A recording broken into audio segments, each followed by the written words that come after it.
The Adventures of Sherlock Holmes. A Scandal in Bohemia.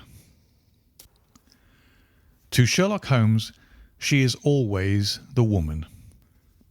I have seldom heard him mention her under any other name. In his eyes she eclipses and predominates the whole of her sex. It was not that he felt any emotion akin to love for Irene Adler. All emotions, and that one particularly, were abhorrent to his cold, precise, but admirably balanced mind. He was, I take it, the most perfect reasoning and observing machine that the world has seen. But as a lover he would have placed himself in a false position. He never spoke of the softer passions, save with a gibe and a sneer. They were admirable things for the observer, excellent for drawing the veil from men's motives and actions, but for the trained reasoner to admit such intrusions into his own delicate and finely adjusted temperament was to introduce a distracting factor which might throw a doubt upon all his mental results. Grit in a sensitive instrument, or a crack in one of his own high-power lenses, would not be more disturbing than a strong emotion in a nature such as his. And yet there was but one woman to him, and that woman was the late Irene Adler, of dubious and questionable memory. I had seen little of Holmes lately. My marriage had drifted us away from each other. My own complete happiness and the home-centred interests which rise up around the man who first finds himself master of his own establishment were sufficient to absorb all my attention, while Holmes, who loathed every form of society with his whole Bohemian soul, remained in our lodgings in Baker Street, buried among his old books, and alternating from week to week between cocaine and ambition, the drowsiness of the drug and the fierce energy of his own keen nature. He was still as ever deeply attracted by the study of crime, and occupied his immense faculties and extraordinary powers of observation in following out those clues and clearing up those mysteries which had been abandoned as hopeless by the official police. From time to time I heard some vague account of his doings, of his summons to Odessa in the case of the Trepoff murder, of his clearing up of the singular tragedy of the Atkinson brothers at Trincomalee, and finally of the mission which he had accomplished so delicately and successfully for the reigning family of Holland. Beyond these signs of his activity, however, which I merely shared with all the readers of the daily press, I knew little of my former friend and companion. One night, it was on the 20th of March, 1888, I was returning from a journey to a patient, for I had now returned to civil practice, when my way led me through Baker Street. As I passed the well-remembered door, which must always be associated in my mind with my wooing and with the dark incidents of the Study in Scarlet, I was seized with a keen desire to see Holmes again, and to know how he was employing his extraordinary powers. His rooms were brilliantly lit, and even as I looked up I saw his tall, spare figure pass twice in a dark silhouette against the blind. He was pacing the room swiftly, eagerly, with his head sunk upon his chest and his hands clasped behind him.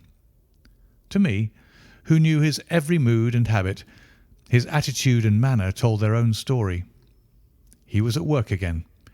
He had risen out of his drug-created dreams and was hot upon the scent of some new problem. I rang the bell and was shown up to the chamber which had formerly been in part of my own. His manner was not effusive. It seldom was. But he was glad, I think, to see me. With hardly a word spoken, but with a kindly eye, he waved me to an armchair, threw across his case of cigars, and indicated a spirit case and a gasogen in the corner, when he stood before the fire and looked me over in his singular introspective fashion. "Wedlock suits you," he remarked. "I think, Watson, that you have put on 7.5 pounds since I saw you." "7," I answered. "Indeed. I should have thought a little more, I fancy, Watson. And in practice again, I observe. You did not tell me that you intended to go into harness." "Then how do you know?" "I see it. I deduce it. How do I know that you have been getting yourself very wet lately, and that you have a most clumsy and careless servant girl?" "My dear Holmes," said I, "this is too much. You would certainly have been burned had you lived a few centuries ago. It is true that I had a country walk on Thursday and came home in a dreadful mess, but as I have changed my clothes, I can't imagine how you deduce it. As to Mary Jane, she is incorrigible, and my wife has given her notice, but there again I fail to see how you work it out." He chuckled to himself and rubbed his long, nervous hands together. "It is simplicity itself," said he. "My eyes tell me that on the inside of your left shoe, just where the firelight strikes it, the leather is scored by 6 almost parallel cuts. Obviously, they have been caused by someone who has very carelessly scraped around the edges of the sole in order to remove crusted mud from it. Hence you see my double deduction that you had been out in vile weather, and that you had a particularly malignant boot-slitting specimen of the London slavey. As to your practice, if a gentleman walks into my rooms smelling of iodoform, with a black mark of nitrate of silver upon his right forefinger, and a bulge on the right side of his top hat to show where he has secreted his stethoscope, I must be dull indeed if I do not pronounce him to be an active member of the medical profession." I could not help laughing at the ease with which he explained his process of deduction. "When I hear you give your reasons," I remarked, "the thing always appears to me so ridiculously simple that I could easily do it myself, though at each successive instance of your reasoning I am baffled until you explain your process. And yet I believe that my eyes are as good as yours." "Quite so," he answered, lighting a cigarette and throwing himself down into an armchair. "You see, but you do not observe. The distinction is clear. For example, you have frequently seen the steps which lead up from the hall to this room." "Frequently." "How often?" "Well, some hundreds of times." "Then how many are there?" "How many? I don't know." "Quite so. You have not observed, and yet you have seen. That is just my point. Now, I know that there are 17 steps because I have both seen and observed. By the way, since you are interested in these little problems, and since you are good enough to chronicle one or two of my trifling experiences, you may be interested in this." He threw over a sheet of thick pink-tinted notepaper which had been lying upon the table. "It came by the last post," said he. "Read it aloud." The note was undated and without either signature or address. "There will call upon you tonight at 7:45, it said, "a gentleman who desires to consult you upon a matter of the very deepest moment. Your recent services to one of the royal houses of Europe have shown that you are one who may safely be trusted with matters which are of an importance which can hardly be exaggerated. This account of you we have from all quarters received. Be in your chamber, then, at that hour, and do not take it amiss if your visitor wear a mask." "This is indeed a mystery," I remarked. "What do you imagine that it means?" "I have no data yet. It is a capital mistake to theorize before one has data. Insensibly one begins to twist facts to suit theories, instead of theories to suit facts. But the note itself, what do you deduce from it?" I carefully examined the writing and the paper upon which it was written. "The man who wrote it was presumably well-to-do," I remarked, endeavouring to imitate my companion's processes. "Such paper could not be bought under £0.50 a packet. It is peculiarly strong and stiff." "Peculiar. That is the very word," said Holmes. "It is not an English paper at all. Hold it up to the light." I did so and saw a large E with a small g, a P and a large G with a small t woven into the texture of the paper. "What do you make of that?" asked Holmes.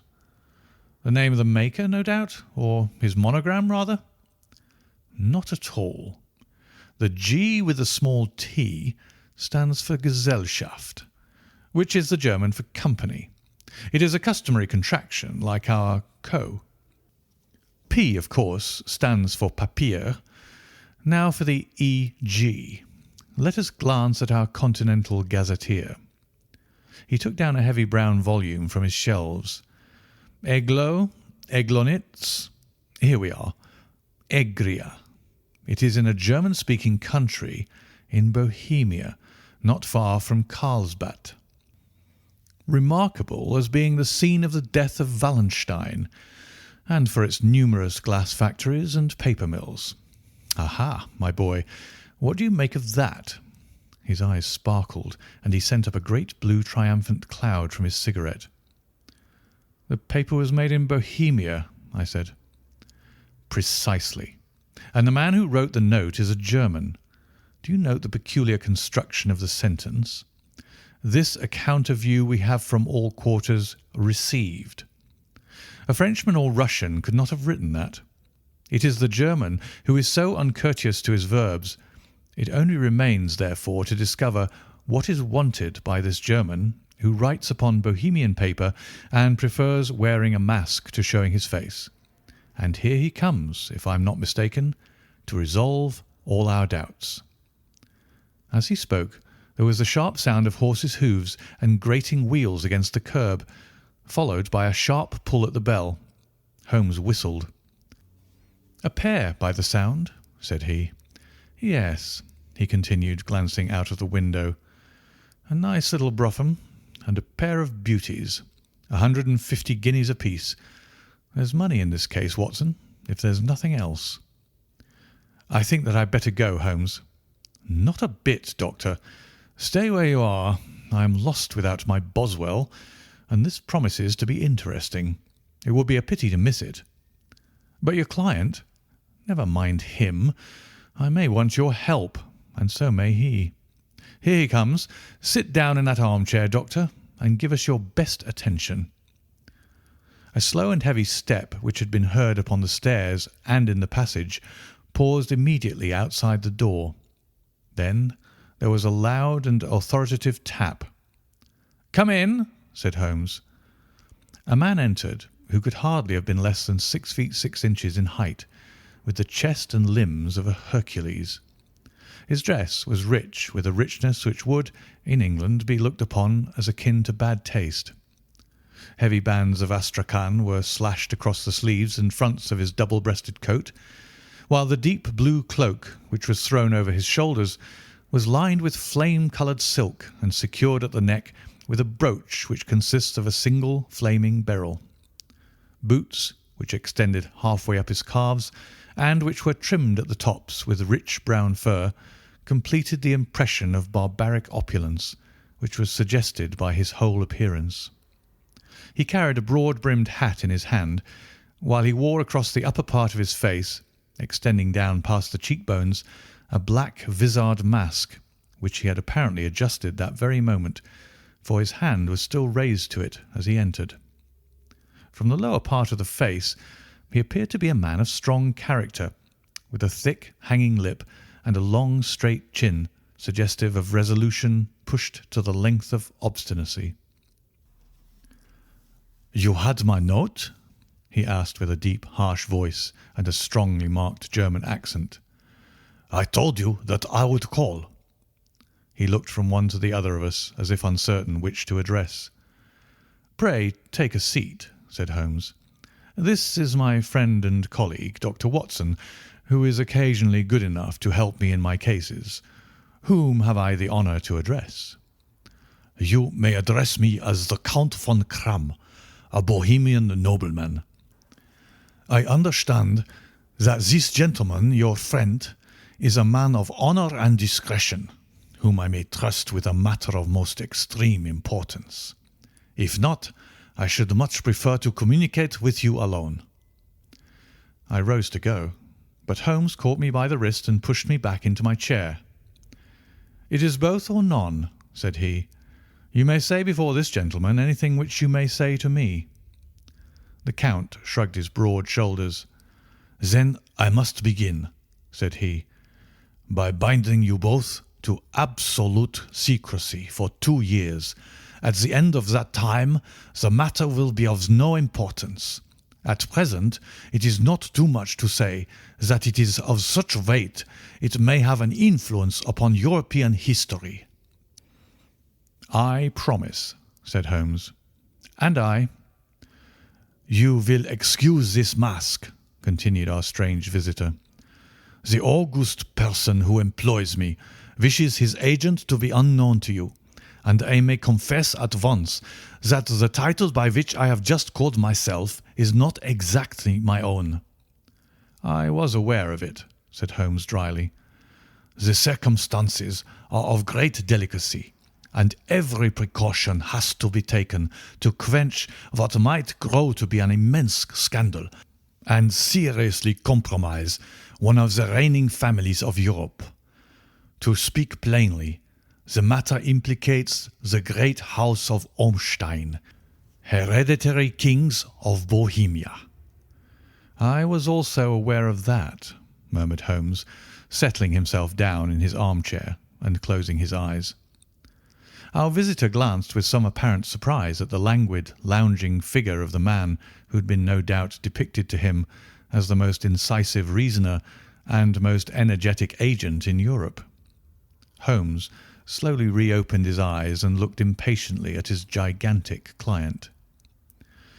"If your Majesty would condescend to state your case," he remarked, "I should be better able to advise you." The man sprang from his chair and paced up and down the room in an uncontrollable agitation. Then, with a gesture of desperation, he tore the mask from his face and hurled it upon the ground. "You are right," he cried. "I am the king. Why should I attempt to conceal it?" "Why, indeed?" murmured Holmes. "Your Majesty had not spoken before I was aware that I was addressing Wilhelm Gottsreich Sigismund von Ormstein, Grand Duke of Cassel-Felstein and hereditary King of Bohemia." "But you can understand," said our strange visitor, sitting down once more and passing his hand over his high white forehead. "You can understand that I am not accustomed to doing such business in my own person. Yet the matter was so delicate that I could not confide it to an agent without putting myself in his power. I have come incognito from Prague for the purpose of consulting you." "Then pray consult," said Holmes, shutting his eyes once more. "The facts are briefly these.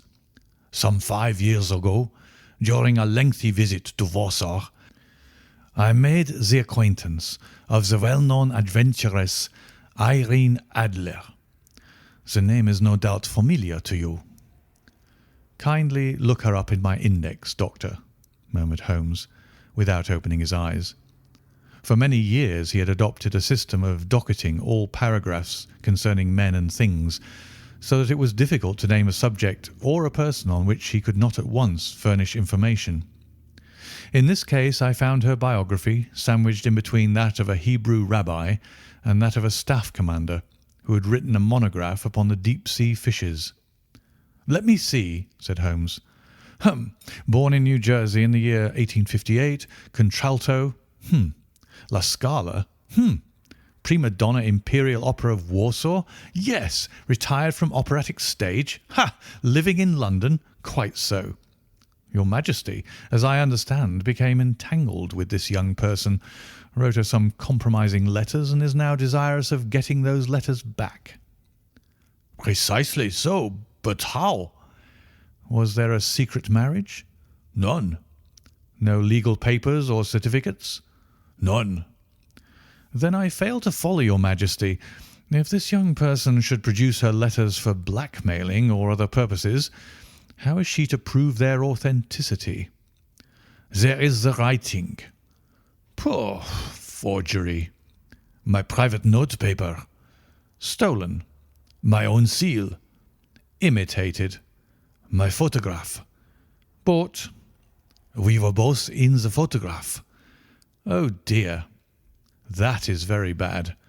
Your Majesty has indeed committed an indiscretion." "I was mad, insane." "You have compromised yourself seriously." "I was only Crown Prince then. I was young. I am but 30 now." "It must be recovered." We have tried and failed." "Your Majesty must pay. It must be bought." "She will not sell." "Stolen, then?" "5 attempts have been made. Twice burglars in my pay ransacked her house. Once we diverted her luggage when she travelled. Twice she has been waylaid. There has been no result." "No sign of it?" "Absolutely none." Holmes laughed. "It is quite a pretty little problem," said he. "But a very serious one to me," returned the king reproachfully. "Very, indeed. And what does she propose to do with the photograph?" "To ruin me." "But how?" "I am about to be married." "So I have heard." "To Clotilde Lothman von Saxe-Meiningen, second daughter of the King of Scandinavia.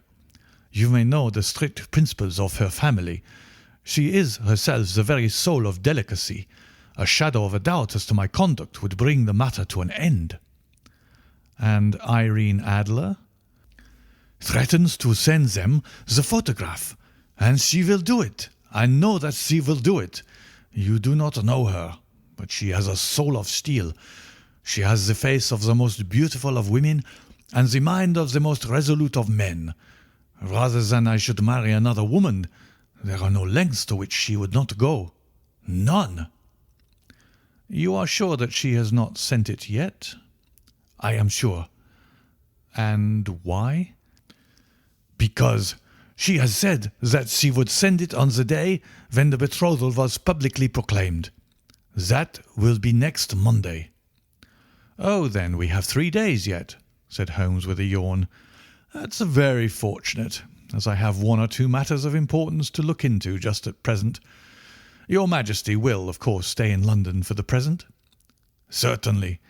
You will find me at the Langham under the name of the Count von Kramm." "Then I shall drop you a line to let you know how we progress." "Pray do so. I shall be all anxiety." "Then, as to money?" "You have carte blanche." "Absolutely?" "I tell you that I would give one of the provinces of my kingdom to have that photograph."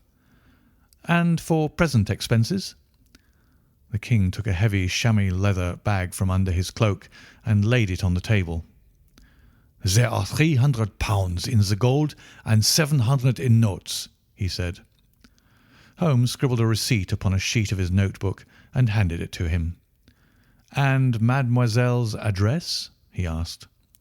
"Is Briony Lodge, Serpentine Avenue, St. John's Wood." Holmes took a note of it. "One other question," said he. "Was the photograph a cabinet?" "It was." "Then good night, Your Majesty, and I trust that we shall soon have some good news for you. And good night, Watson," he added, as the wheels of the Royal brougham rolled down the street. "If you will be good enough to call to-morrow afternoon at 3 o'clock, I should like to chat this little matter over with you." 2. At 3 o'clock precisely, I was at Baker Street, but Holmes had not yet returned. The landlady informed me that he had left the house shortly after 8 o'clock in the morning. I sat down beside the fire, however, with the intention of awaiting him, however long he might be. I was already deeply interested in his inquiry, for though it was surrounded by none of the grim and strange features which were associated with the 2 crimes which I had already recorded, still the nature of the case and the exalted station of his client gave it a character of its own. Indeed, apart from the nature of the investigation which my friend had on hand, there was something in his masterly grasp of a situation and his keen, incisive reasoning which made it a pleasure to me to study his system of work, and to follow the quick, subtle methods by which he disentangled the most inextricable mysteries. So accustomed was I to his invariable success that the very possibility of his failing had ceased to enter into my head. It was close upon 4 before the door opened, and a drunken-looking groom, ill-kempt and side-whiskered, with an inflamed face and disreputable clothes, walked into the room. Accustomed as I was to my friend's amazing powers in the use of disguises, I had to look 3 times before I was certain that it was indeed he. With a nod, he vanished into the bedroom, whence he emerged in 5 minutes, tweed-suited and respectable, as of old. Putting his hands into his pockets, he stretched out his legs in front of the fire and laughed heartily for some minutes. "Well, really," he cried, and then he choked and laughed again until he was obliged to lie back, limp and helpless, in the chair. "What is it?" "It's quite too funny. I am sure you could never guess how I employed my morning or what I ended by doing." "I can't imagine. I suppose that you have been watching the habits and perhaps the house of Miss Irene Adler." "Quite so. But the sequel was rather unusual. I will tell you, however. I left the house a little after 8 o'clock this morning in the character of a groom out of work. There is a wonderful sympathy and freemasonry among horsey men. Be one of them, and you will know all that there is to know. I soon found Briony Lodge. 'Tis a bijou villa with a garden at the back, but built out in front right up to the road, 2 stories. Chubb lock to the door, large sitting room on the right side, well furnished, with long windows almost to the floor, and those preposterous English window fasteners which a child could open. Behind there was nothing remarkable, save that the passage window could be reached from the top of the coach house. I walked round it and examined it closely from every point of view, but without noting anything else of interest. I then lounged down the street and found, as I expected, that there was a mews in a lane which runs down by one wall of the garden. I lent the ostlers a hand in rubbing down their horses, and received in exchange 2d, a glass of half and half, 2 fills of shag tobacco, and as much information as I could desire about Miss Adler, to say nothing of half a dozen other people in the neighbourhood in whom I was not the least interested, but whose biographies I was compelled to listen to. "And what of Irene Adler?" I asked. "Oh, she has turned all the men's heads down in that part. She is the daintiest thing under a bonnet on this planet. So say the Serpentine Mews to a man. She lives quietly, sings at concerts, drives out at 5 every day, and returns at 7 sharp for dinner. Seldom goes out at other times, except when she sings. Has only 1 male visitor, but a good deal of him. He is dark, handsome, and dashing, never calls less than once a day, and often twice. He is a Mr. Godfrey Norton of the Inner Temple. See the advantages of a cabman as a confidant. They had driven him home a dozen times from Serpentine Mews, and knew all about him. When I had listened to all they had to tell, I began to walk up and down near Briony Lodge once more, and to think over my plan of campaign. This Godfrey Norton was evidently an important factor in the matter. He was a lawyer. That sounded ominous.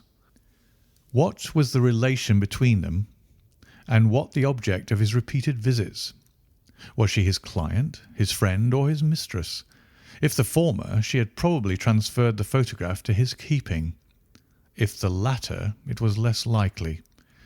On the issue of this question depended whether I should continue my work at Briony Lodge, or turn my attention to the gentlemen's chambers in the Temple.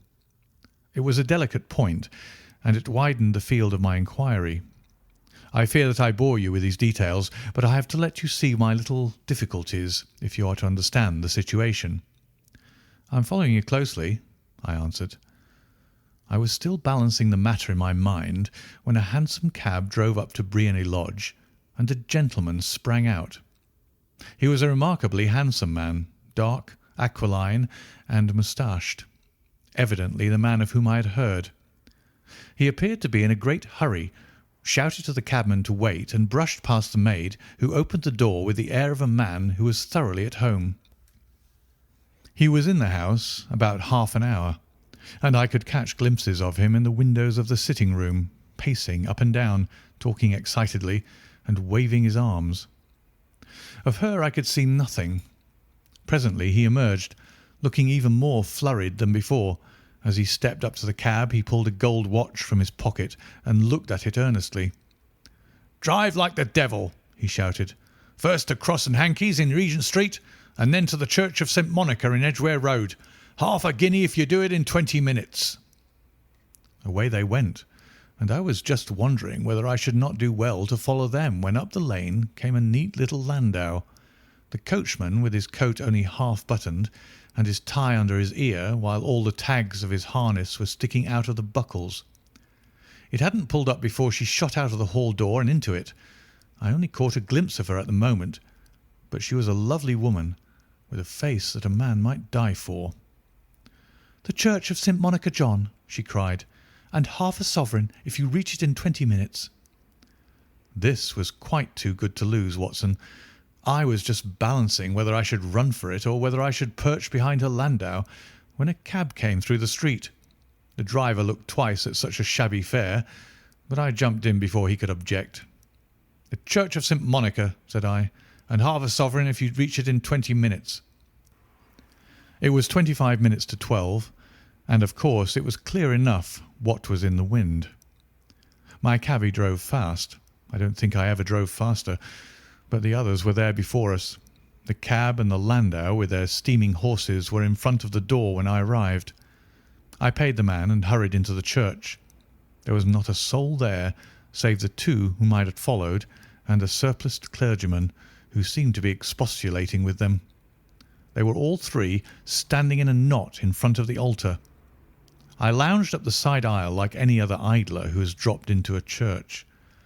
Suddenly, to my surprise, the three at the altar faced round to me and Godfrey Norton came running as hard as he could towards me. "Thank God!" he cried. "You'll do. Come, come." "What then?" I asked. "Come, man, come. Only 3 minutes or it won't be legal."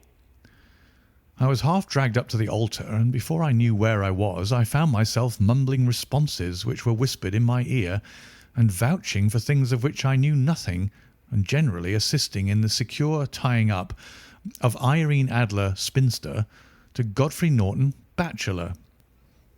It was all done in an instant, and there was the gentleman thanking me on the one side, and the lady on the other, while the clergyman beamed on me in front. It was the most preposterous position in which I have ever found myself in my life, and it was the thought of it that started me laughing just now. It seems that there had been some informality about their licence, that the clergyman absolutely refused to marry them without a witness of some sort, and that my lucky appearance saved the bridegroom from having to sally out into the streets in search of a best man. The bride gave me a sovereign, and I mean to wear it on my watch chain in memory of the occasion. "This is a very unexpected turn of affairs," said I. "And what then?" "Well, I found my plans were seriously menaced. It looked as if the pair might take an immediate departure, and so necessitate very prompt and energetic measures on my part. At the church door, however, they separated, he driving back to the Temple, and she to her own house. "I shall drive out in the park at 5 as usual," she said as she left him. I heard no more. They drove away in different directions, and I went off to make my own arrangements. "Which are?" "Some cold beef and a glass of beer," he answered, ringing the bell. "I have been too busy to think of food, and I am likely to be busier still this evening. By the way, Doctor, I shall want your cooperation." "I shall be delighted." "You don't mind breaking the law?" "Not in the least." "Nor running a chance of arrest?" "Not in a good cause." "Oh, the cause is excellent." "Then I am your man." "I was sure that I might rely on you." "But what is it you wish?" "When Mrs. Turner has brought in the tray, I will make it clear to you. Now," he said, as he turned hungrily on the simple fare that our landlady had provided, "I must discuss it while I eat, for I have not much time. It is nearly 5 now. In 2 hours we must be on the scene of action. Miss Irene, or Madam, rather, returns from her drive at 7. We must be at Briony Lodge to meet her." "And what then?" "You must leave that to me. I have already arranged what is to occur. There is only one point on which I must insist. You must not interfere. Come what may, you understand." "I am to be neutral?" to do nothing whatever. There will probably be some small unpleasantness. Do not join in it. It will end in my being conveyed into the house. 4 or 5 minutes afterwards the sitting-room window will open. You are to station yourself close to that open window. Yes. You are to watch me, for I will be visible to you. Yes. And when I raise my hand, so, you will throw into the room what I give you to throw, and will at the same time raise the cry of fire. You quite follow me? Entirely. It is nothing very formidable, he said, taking a long cigar-shaped roll from his pocket. It is an ordinary plumber's smoke rocket, fitted with a cap at either end to make it self-lighting. Your task is confined to that. When you raise your cry of fire, it will be taken up by quite a number of people. You may then walk to the end of the street, and I will rejoin you in 10 minutes. I hope that I have made myself clear. I am to remain neutral, to get near the window, to watch you, and at the signal to throw in this object, then to raise the cry of fire, and to wait you at the corner of the street. Precisely.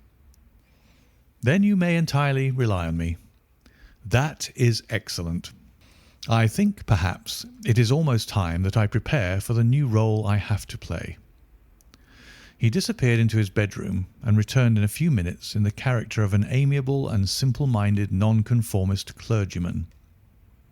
His broad black hat, his baggy trousers, his white tie, his sympathetic smile, and general look of peering and benevolent curiosity was such as Mr. John Hare alone could have equalled. It was not merely that Holmes changed his costume.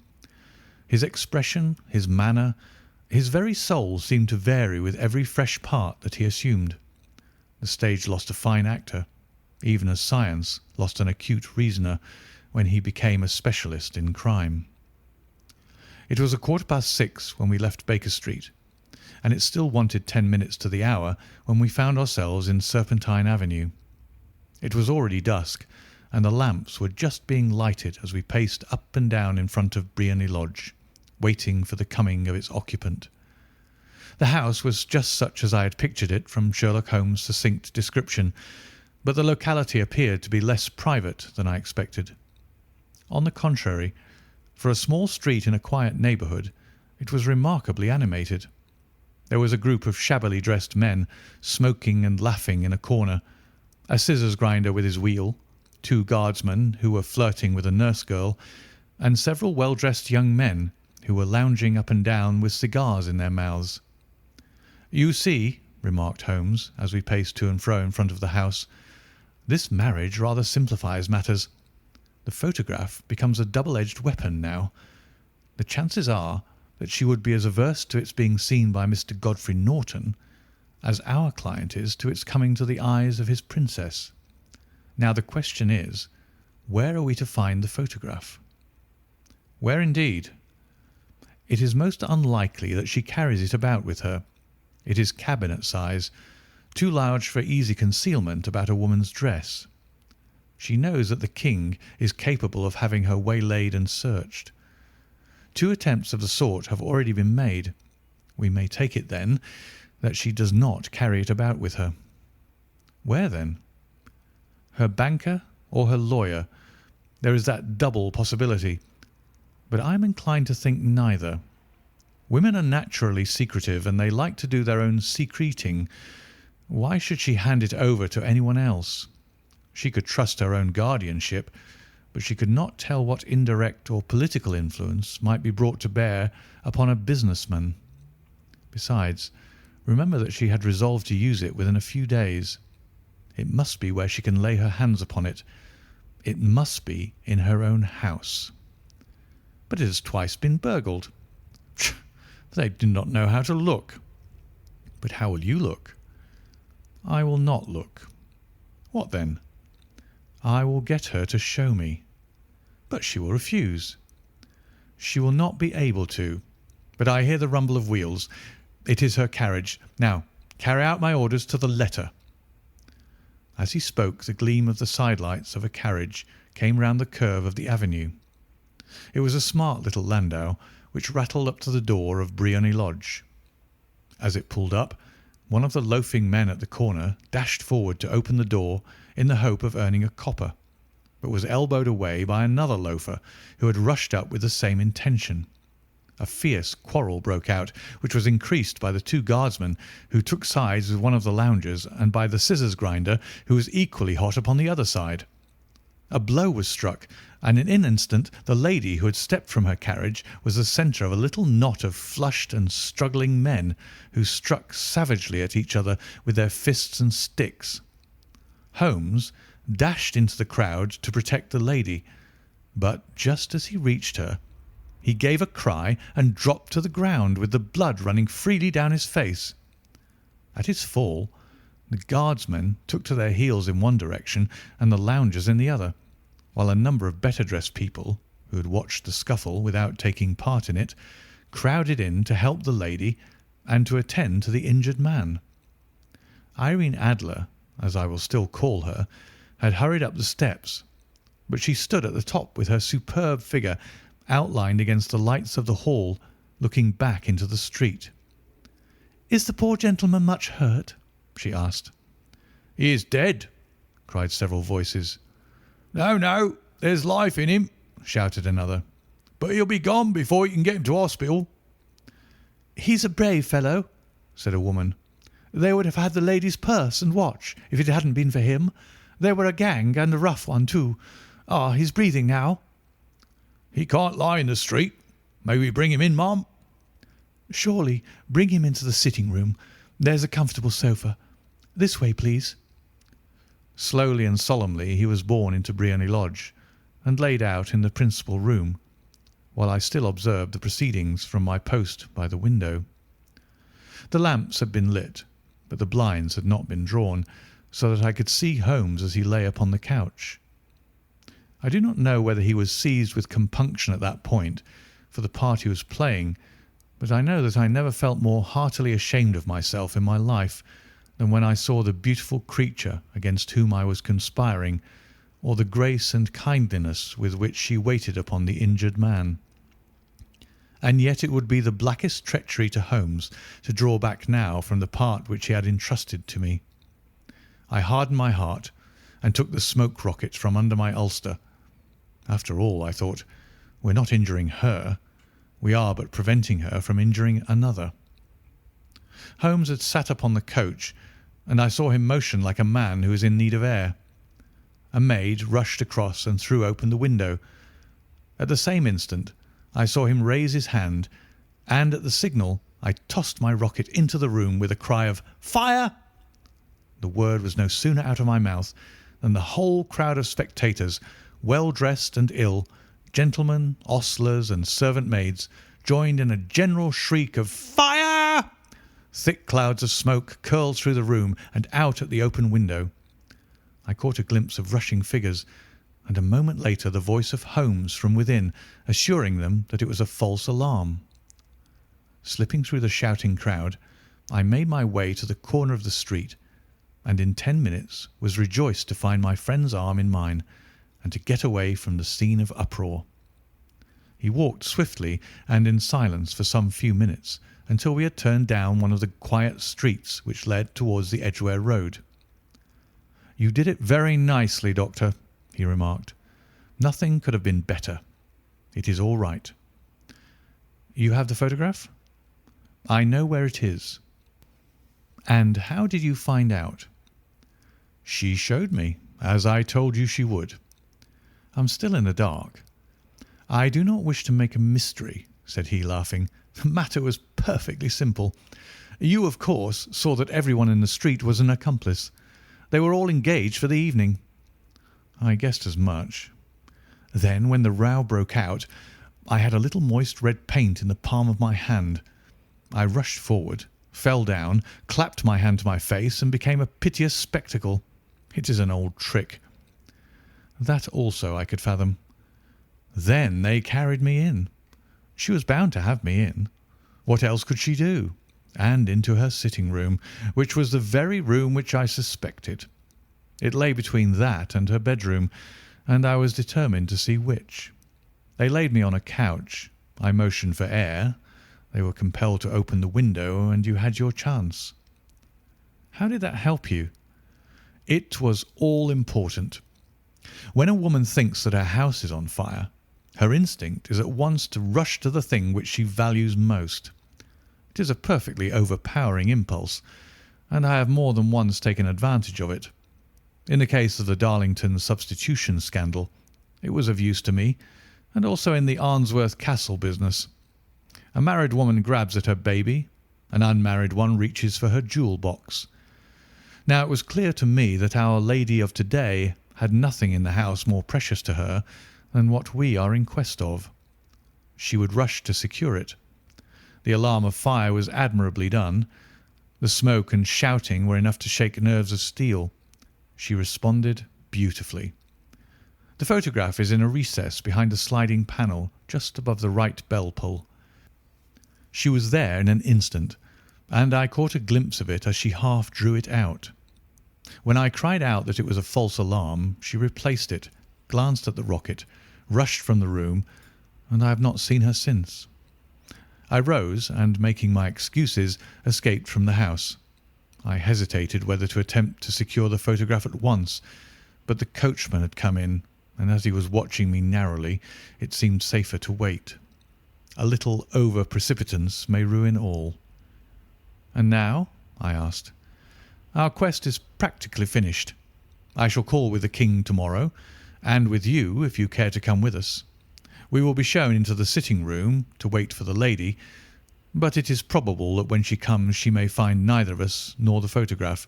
It might be a satisfaction to His Majesty to regain it with his own hands." "And when will you call?" "At 8 in the morning. She will not be up, so that we shall have a clear field. Besides, we must be prompt, for this marriage may mean a complete change in her life and habits. I must wire to the king without delay." We had reached Baker Street and had stopped at the door. He was searching his pockets for the key when someone passing said, "Good night, Mr. Sherlock Holmes." There were several people on the pavement at the time, but the greeting appeared to come from a slim youth in an ulster who had hurried by. "I've heard that voice before," said Holmes, staring down the dimly lit street. "Now I wonder who the deuce that could have been." 3. I slept at Baker Street that night, and we were engaged upon our toast and coffee in the morning when the King of Bohemia rushed into the room. "You have really got it?" he cried, grasping Sherlock Holmes by either shoulder and looking eagerly into his face. "Not yet." "But you have hopes?" "I have hopes." "Then come. I am all impatience to be gone." "We must have a cab." "No, my brougham is waiting." "Then that will simplify matters." We descended and started off once more for Briony Lodge. "Irene Adler is married," remarked Holmes. "Married? When?" "Yesterday." "But to whom?" "To an English lawyer named Norton." "But she could not love him?" "I am in hopes that she does." "And why in hopes?" "Because it would spare your Majesty all fear of future annoyance. If the lady loves her husband, she does not love your Majesty. If she does not love your Majesty, then there is no reason why she should interfere with your Majesty's plan." "It is true, and yet, well, I wish she had been of my own station. What a queen she would have made." He relapsed into a moody silence, which was not broken until we drew up in Serpentine Avenue. The door of Briony Lodge was open, and an elderly woman stood upon the steps. She watched us with a sardonic eye as we stepped from the brougham.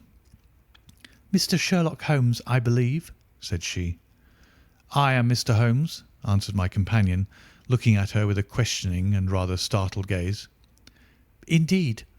My mistress told me that you were likely to call. She left this morning with her husband by the 5:15 train from Charing Cross for the Continent." "What?" Sherlock Holmes staggered back, white with chagrin and surprise. "Do you mean that she has left England?" "Never to return." "And the papers?" asked the king hoarsely. "All is lost."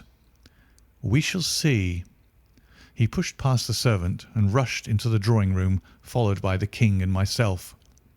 The furniture was scattered about in every direction, with dismantled shelves and open drawers, as if the lady had hurriedly ransacked them before her flight.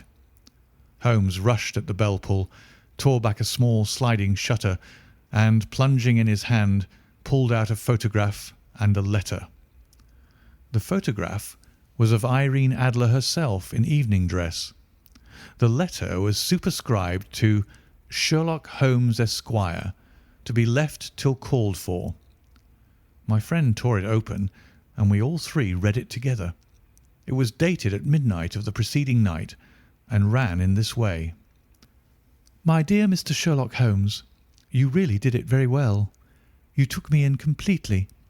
Until after the alarm of fire, I had not a suspicion. But then, when I found how I had betrayed myself, I began to think. I had been warned against you months ago. I had been told that if the king employed an agent, it would certainly be you, and your address had been given to me. Yet with all this, you made me reveal what you wanted to know. Even after I became suspicious, I found it hard to think evil of such a dear, kind old clergyman. But you know, I have been trained as an actress myself. Male costume is nothing new to me. I often take advantage of the freedom which it gives. I sent John the coachman to watch you, ran upstairs, got into my walking clothes, as I call them, and came down just as you departed. Well, I followed you to your door, and so made sure that I was really an object of interest to the celebrated Mr. Sherlock Holmes. Then I rather imprudently wished you good night, and started for the Temple to see my husband. We both thought the best resource was flight, when pursued by so formidable an antagonist, so you will find the nest empty when you call tomorrow. As to the photograph, your client may rest in peace. I love and am loved by a better man than he. The king may do what he will without hindrance from one whom he has cruelly wronged. I keep it only to safeguard myself, and to preserve a weapon which will always secure me from any steps which he might take in the future.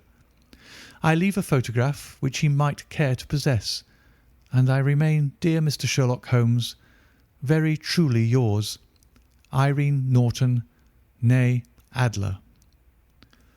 "What a woman! Oh, what a woman!" cried the King of Bohemia, when we had all three read this epistle. "Did I not tell you how quick and resolute she was? Would she not have made an admirable queen? Is it not a pity that she was not on my level?" "From what I have seen of the lady, she seems indeed to be on a very different level to your Majesty," said Holmes coldly. "I am sorry that I have not been able to bring your Majesty's business to a more successful conclusion." "On the contrary, my dear sir," cried the king, "nothing could be more successful. I know that her word is inviolate. The photograph is now as safe as if it were in the fire." "I am glad to hear your Majesty say so." "I am immensely indebted to you. Pray tell me in what way I can reward you. This ring?" He slipped an emerald snake ring from his finger and held it out upon the palm of his hand. "Your Majesty has something which I should value even more highly," said Holmes. "You have but to name it." "This photograph." The king stared at him in amazement. "Irene's photograph?" he cried. "Certainly, if you wish it." "I thank you, your Majesty. Then there is no more to be done in the matter. I have the honour to wish you a very good morning." He bowed, and turning away without observing the hand which the king had stretched out to him, he set off in my company for his chambers.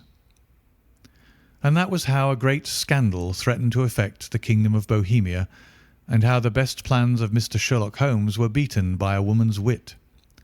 He used to make merry over the cleverness of women, but I have not heard him do it of late, and when he speaks of Irene Adler, or when he refers to her photograph, it is always under the honourable title of the woman.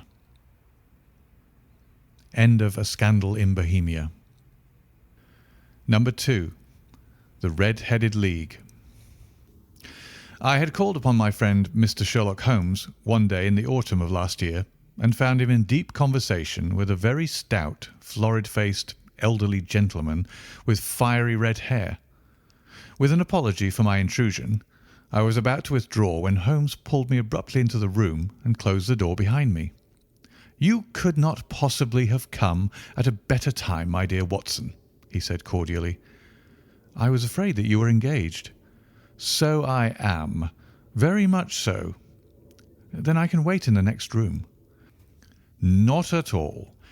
This gentleman, Mr. Wilson, has been my partner and helper in many of my most successful cases, and I have no doubt that he will be of the utmost use to me in yours also." The stout gentleman half rose from his chair and gave a bob of greeting, with a quick little questioning glance from his small, fat-encircled eyes.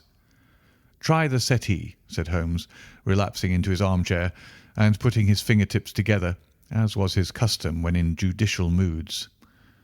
"I know, my dear Watson, that you share my love of all that is bizarre and outside the conventions and humdrum routine of everyday life. You have shown your relish for it by the enthusiasm which has prompted you to chronicle and, if you will excuse my saying so, somewhat to embellish so many of my own little adventures."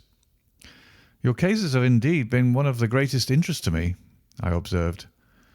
"You will remember that I remarked the other day, just before we went into the very simple problem presented by Miss Mary Sutherland, that for strange effects and extraordinary combinations we must go to life itself, which is always far more daring than any effort of the imagination."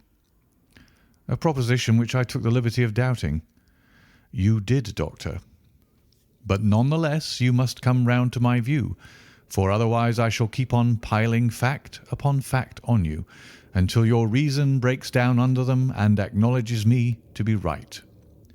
Now, Mr. Jabez Wilson here has been good enough to call upon me this morning, and to begin a narrative which promises to be one of the most singular which I have listened to for some time. You have heard me remark that the strangest and most unique things are very often connected, not with the larger, but with the smaller crimes, and occasionally, indeed, where there is room for doubt whether any positive crime has been committed. As far as I have heard, it is impossible for me to say whether the present case is an instance of crime or not, but the course of events is certainly among the most singular that I have ever listened to. Perhaps, Mr. Wilson, you would have the great kindness to recommence your narrative. I ask you not merely because my friend Dr. Watson has not heard the opening part, but also because the peculiar nature of the story makes me anxious to have every possible detail from your lips. As a rule, when I have heard some slight indication of the course of events, I am able to guide myself by the thousands of other similar cases which occur to my memory. In the present instance, I am forced to admit that the facts are, to the best of my belief, unique. The portly client puffed out his chest with an appearance of some little pride, and pulled a dirty and wrinkled newspaper from the inside pocket of his greatcoat. As he glanced down the advertisement column, with his head thrust forward and the paper flattened out upon his knee, I took a good look at the man, and endeavoured, after the fashion of my companion, to read the indications which might be presented by his dress or appearance. I did not gain very much, however, by my inspection. Our visitor bore every mark of being an average, commonplace British tradesman, obese, pompous, and slow. He wore rather baggy grey shepherd's check trousers, a not over-clean black frock-coat, unbuttoned in the front, and a drab waistcoat with a heavy brassy Albert chain, and a square pierced bit of metal dangling down as an ornament. A frayed top hat and a faded brown overcoat with a wrinkled velvet collar lay upon a chair beside him. Altogether, look as I would, there was nothing remarkable about the man save his blazing red head and the expression of extreme chagrin and discontent upon his features. Sherlock Holmes' quick eye took in my occupation, and he shook his head with a smile as he noticed my questioning glances. Beyond the obvious facts that he has at some time done manual labour, that he takes snuff, that he is a Freemason, that he has been in China, and that he has done a considerable amount of writing lately, I can deduce nothing else." Mr. Jabez Wilson started up in his chair with his forefinger upon the paper, but his eyes upon my companion. "How in the name of good fortune did you know all that, Mr. Holmes?" he asked. "How did you know, for example, that I did manual labour? It's as true as gospel, for I began as a ship's carpenter." "Your hands, my dear sir. Your right hand is quite a size larger than your left. You have worked with it, and the muscles are more developed." "Well, the snuff, then, and the Freemasonry." "I won't insult your intelligence by telling you how I read that, especially as, rather against the strict rules of your order, you use an arc and compass breastpin." "Ah, of course. I forgot that. But the writing?" "What else can be indicated by that right cuff, so very shiny for 5 inches, and the left one with the smooth patch near the elbow, where you rest it upon the desk?" "Well, but China?" "The fish that you have tattooed immediately above your right wrist could only have been done in China. I have made a small study of tattoo marks, and have even contributed to the literature of the subject. That trick of staining the fish's scales of a delicate pink is quite peculiar to China. When, in addition, I see a Chinese coin hanging from your watch chain, the matter becomes even more simple." Mr. Jabez Wilson laughed heavily. "Ha, ha! Well, I never," said he. "I thought at first that you had done something clever, but I see that there was nothing in it after all." "I begin to think, Watson," said Holmes, "that I make a mistake in explaining. Omne ignotum pro magnifico. You know, and my poor little reputation, such as it is, will suffer shipwreck if I am so candid. Can you not find the advertisement, Mr. Wilson?" "Yes, I have got it now," he answered with his thick red finger planted halfway down the column. "Here it is. This is what began it all. You just read it for yourself, sir." I took the paper from him and read as follows: "To the Red-Headed League. On account of the bequest of the late Ezekiah Hopkins of Lebanon, Pennsylvania, USA, there is now another vacancy open which entitles a member of the League to a salary of £4 a week for purely nominal services. All red-headed men who are sound in body and mind and above the age of 21 years are eligible. Apply in person on Monday at 11 o'clock to Duncan Ross at the offices of the League, 7 Pope's Court, Fleet Street." "What on earth does this mean?" I ejaculated, after I had twice read over the extraordinary announcement. Holmes chuckled and wriggled in his chair, as was his habit when in high spirits. "It is a little off the beaten track, isn't it?" said he. "And now, Mr. Wilson, off you go at scratch and tell us all about yourself, your household, and the effect which this advertisement had upon your fortunes. You will first make a note, Doctor, of the paper and the date." "It is the Morning Chronicle of April 27th, 1890. Just 2 months ago." "Very good. Now, Mr. Wilson?" "Well, it is just as I've been telling you, Mr. Sherlock Holmes," said Jabez Wilson, mopping his forehead. "I have a small pawnbroker's business at Coburg Square, near the sea. It's not a very large affair, and of late years it has not done more than just give me a living. I used to be able to keep 2 assistants, but now I only keep 1, and I would have a job to pay him, but that he is willing to come for half wages so as to learn the business." "What is the name of this obliging youth?" asked Sherlock Holmes. "His name is Vincent Spaulding, and he's not such a youth either. It's hard to say his age. I should not wish a smarter assistant, Mr. Holmes, and I know very well that he could better himself and earn twice what I'm able to give him. But after all, if he is satisfied, why should I put ideas in his head?" "Why, indeed? You seem most fortunate in having an employee who comes under the full market price. It is not a common experience among employers in this age. I don't know that your assistant is not as remarkable as your advertisement." "Oh, he has his faults too," said Mr. Wilson. "Never was such a fellow for photography. Snapping away with a camera when he ought to be improving his mind, and then diving down into the cellar like a rabbit into its hole to develop his pictures. That is his main fault, but on the whole he's a good worker. There's no vice in him." "He is still with you, I presume?" "Yes, sir. He and a girl of 14 who does a bit of simple cooking and keeps the place clean. That's all I have in the house, for I am a widower and never had any family. We live very quietly, sir, the three of us, and we keep a roof over our heads and pay our debts if we do nothing more. The first thing that put us out was that advertisement. Spaulding, he came down into the office just this day, 8 weeks, with this very paper in his hand, and he says, 'I wish to the Lord, Mr. Wilson, that I was a red-headed man.' 'Why that?' I asks. 'Why,' says he, 'here's another vacancy on the League of the Red-Headed Men. It's worth quite a little fortune to any man who gets it, and I understand that there are more vacancies than there are men, so that the trustees are at their wits' end what to do with the money.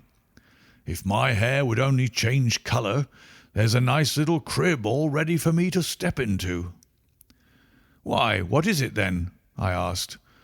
'You see, Mr. Holmes, I'm a very stay-at-home man, and as my business came to me instead of my having to go to it, I was often weeks on end without putting my foot over the doormat.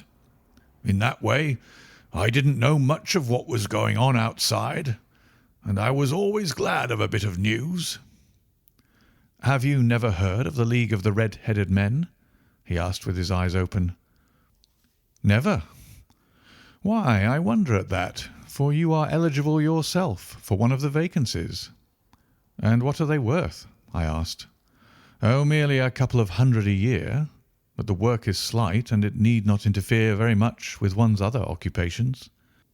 Well, you can easily think that that made me prick up my ears, for the business has not been over good for some years, and an extra couple of hundred would have been very handy. "'Tell me all about it,' said I. "'Well,' said he, showing me the advertisement, "'you can see for yourself that the League has a vacancy, and there is the address where you should apply for particulars. As far as I can make out, the League was founded by an American millionaire, Ezekiah Hopkins, who was very peculiar in his ways. He was himself red-headed, and he had a great sympathy for all red-headed men. So, when he died, it was found that he had left his enormous fortune in the hands of trustees, with instructions to apply the interest to the providing of easy berths to men whose hair is of that colour. From all I hear, it is splendid pay and very little to do.' 'But,' said I, 'there'd be millions of red-headed men who could apply.'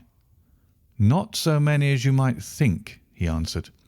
'You see, it is really confined to Londoners and to grown men. This American had started from London when he was young, and he wanted to do the old town a good turn. Then again, I have heard it is no use your applying if your hair is light red or dark red or anything but real, bright, blazing, fiery red. Now, if you cared to apply, Mr. Wilson, you would just walk in, but perhaps it would hardly be worth your while to put yourself out of the way for the sake of a few £100. Now, it is a fact, gentlemen, as you may see for yourselves, that my hair is of a very full and rich tint, so that it seemed to me that if there was to be any competition in the matter, I stood as good a chance as any man that I had ever met. Vincent Spaulding seemed to know so much about it that I thought he might prove useful. So I just ordered him to put up the shutters for the day and to come right away with me. He was very willing to have a holiday, so we shut the business up and started off for the address that was given us in the advertisement. I never hope to see such a sight as that again, Mr. Holmes. From north, south, east and west, Every man who had a shade of red in his hair had tramped into the city to answer the advertisement. Fleet Street was choked with red-headed folk, and Pope's Court looked like a coster's orange barrow. I should not have thought there were so many in the whole country as were brought together by that single advertisement. Every shade of colour they were: straw, lemon, orange, brick, Irish setter, liver, clay. But, as Spaulding said, there were not many who had the real vivid flame-coloured tint. When I saw how many were waiting, I would have given it up in despair, but Spaulding would not hear of it. How he did it I could not imagine, but he pushed and pulled and butted until he got me through the crowd and right up to the steps which led to the office. There was a double stream upon the stair, some going up in hope and some coming back dejected. But we wedged in as well as we could and soon found ourselves in the office. "Your experience has been a most entertaining one," remarked Holmes as his client paused and refreshed his memory with a huge pinch of snuff. "Pray continue your very interesting statement." There was nothing in the office but a couple of wooden chairs and a deal table, behind which sat a small man with a head that was even redder than mine. He said a few words to each candidate as he came up, and then he always managed to find some fault in them which would disqualify them. Getting a vacancy did not seem to be such a very easy matter after all. However, when our turn came, the little man was much more favourable to me than to any of the others, and he closed the door as we entered, so that he might have a private word with us. "This is Mr. Jabez Wilson," said my assistant. "and he is willing to fill in a vacancy in the League." "And he is admirably suited for it," the other answered. "He has every requirement. I cannot recall when I have seen anything so fine." He took a step backward, cocked his head on one side, and gazed at my hair until I felt quite bashful. Then suddenly he plunged forward, wrung my hand, and congratulated me warmly on my success. "It would be injustice to hesitate," said he. "You will, however, I am sure, excuse me for taking an obvious precaution." With that he seized my hair in both his hands and tugged until I yelled with the pain. "There is water in your eyes," said he as he released me. "I perceive that all is as it should be, but we have to be careful, for we have twice been deceived by wigs and once by paint. I could tell you tales of cobbler's wax which would disgust you with human nature." He stepped over to the window and shouted through it at the top of his voice that the vacancy was filled. A groan of disappointment came up from below, and the folk all trooped away in different directions until there was not a red head to be seen, except my own and that of the manager. "My name," said he, "is Mr. Duncan Ross, and I am myself one of the pensioners upon the fund left by our noble benefactor. Are you a married man, Mr. Wilson? Have you a family?" I answered that I had not. His face fell immediately. "Dear me," he said gravely, "that is very serious indeed. I am sorry to hear you say that. The fund was, of course, for the propagation and spread of the red heads as well as for their maintenance.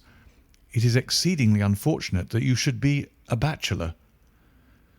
My face lengthened at this, Mr. Holmes, for I thought that I was not to have the vacancy after all. But after thinking it over for a few minutes, he said that it would be all right.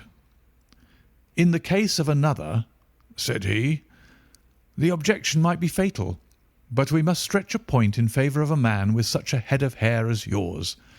When shall you be able to enter upon your new duties?" "Well, it is a little awkward, for I have a business already," said I. "Oh, never mind about that, Mr. Wilson," said Vincent Spaulding. "I shall be able to look after that for you." "What would be the hours?" I asked. 10 to 2. "Now, a pawnbroker's business is mostly done of an evening, Mr. Holmes, especially Thursday and Friday evening, which is just before payday, so it would suit me very well to earn a little in the mornings.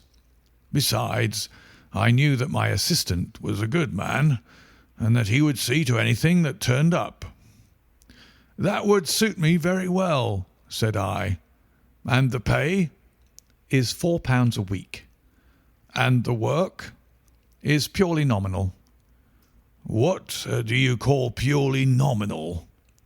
"Well, you have to be in the office, or at least in the building, the whole time. If you leave, you forfeit your whole position forever. The will is very clear upon that point. You don't comply with the conditions if you budge from the office during that time." "It's only 4 hours a day, and I should not think of leaving," said I. "No excuse will avail," said Mr. Duncan Ross. "Neither sickness nor business nor anything else. There you must stay, or you lose your billet." "And the work?" "Is to copy out the Encyclopaedia Britannica. There is the first volume of it in that press. You must find your own ink, pens, and blotting paper, but we provide this table and chair. Will you be ready tomorrow?" "Certainly," I answered. "Then good-bye, Mr. Jabez Wilson, and let me congratulate you once more on the important position which you have been fortunate enough to gain." He bowed me out of the room, and I went home with my assistant, hardly knowing what to say or do. I was so pleased at my own good fortune.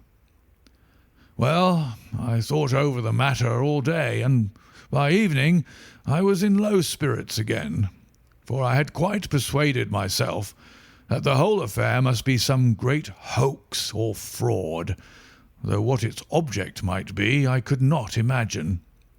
It seemed altogether past belief that anyone could make such a will, or that they should pay such a sum for doing anything so simple as copying out the Encyclopaedia Britannica. Vincent Spaulding did what he could do to cheer me up, but by bedtime I had reasoned myself out of the whole thing. However, in the morning I determined to have a look at it anyhow, so I bought a penny bottle of ink, and with a quill pen and 7 sheets of foolscap paper, I started off for Pope's Court. Well, to my surprise and delight, everything was as right as possible. The table was set out ready for me, and Mr. Duncan Ross was there to see that I got fairly to work. He started me off upon the letter A, and then he left me, but he would drop in from time to see that all was right with me. At 2 o'clock he bade me good day, complimented me upon the amount that I had written, and locked the door of the office after me. This went on day after day, Mr. Holmes, and on Saturday the manager came in and planked down 4 gold sovereigns for my week's work. It was the same next week, and the same the week after.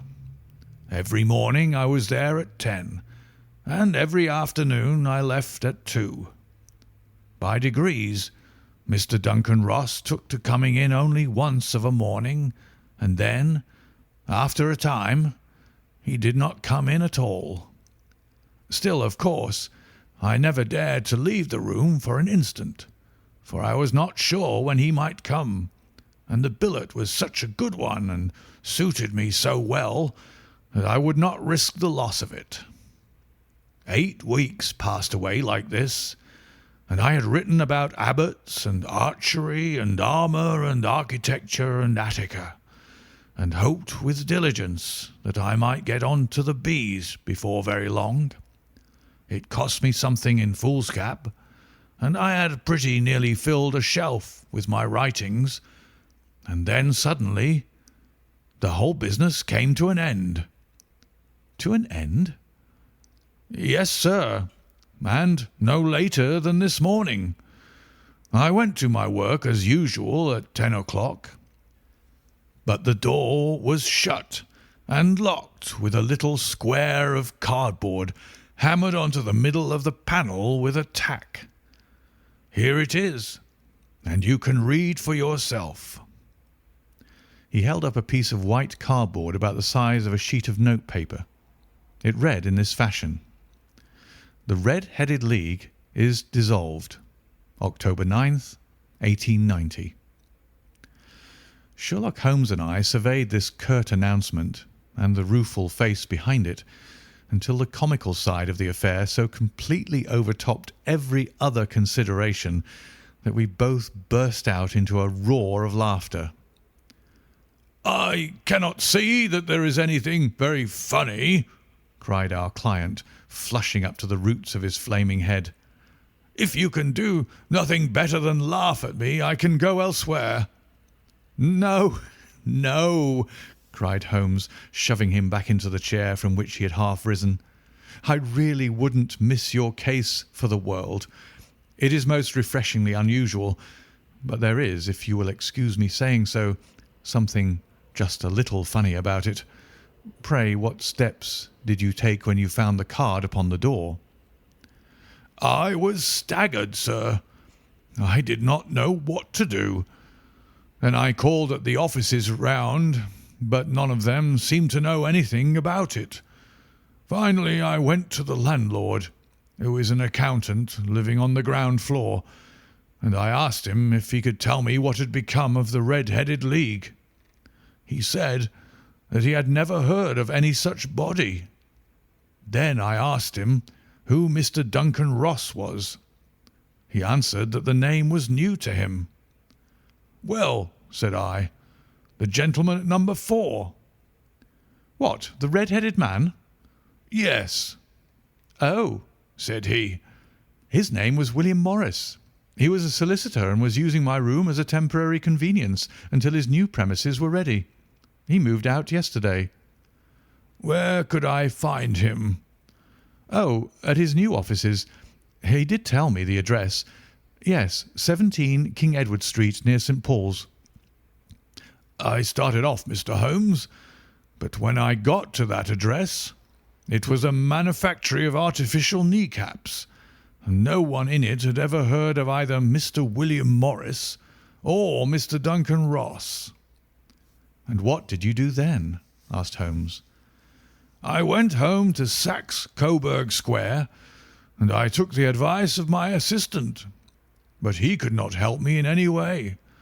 He could only say that if I waited, I should hear by post. But that was not quite good enough, Mr. Holmes. I did not wish to lose such a place without a struggle. So, as I had heard that you were good enough to give advice to poor folk who were in need of it, I came right away to you." "And you did very wisely," said Holmes. "Your case is an exceedingly remarkable one, and I shall be happy to look into it. From what you have told me, I think that it is possible that graver issues hang from it than might at first sight appear." "Grave enough," said Mr. Jabez Wilson. "Why, I have lost £4 a week." "As far as you are personally concerned," remarked Holmes, "I do not see that you have any grievance against this extraordinary league.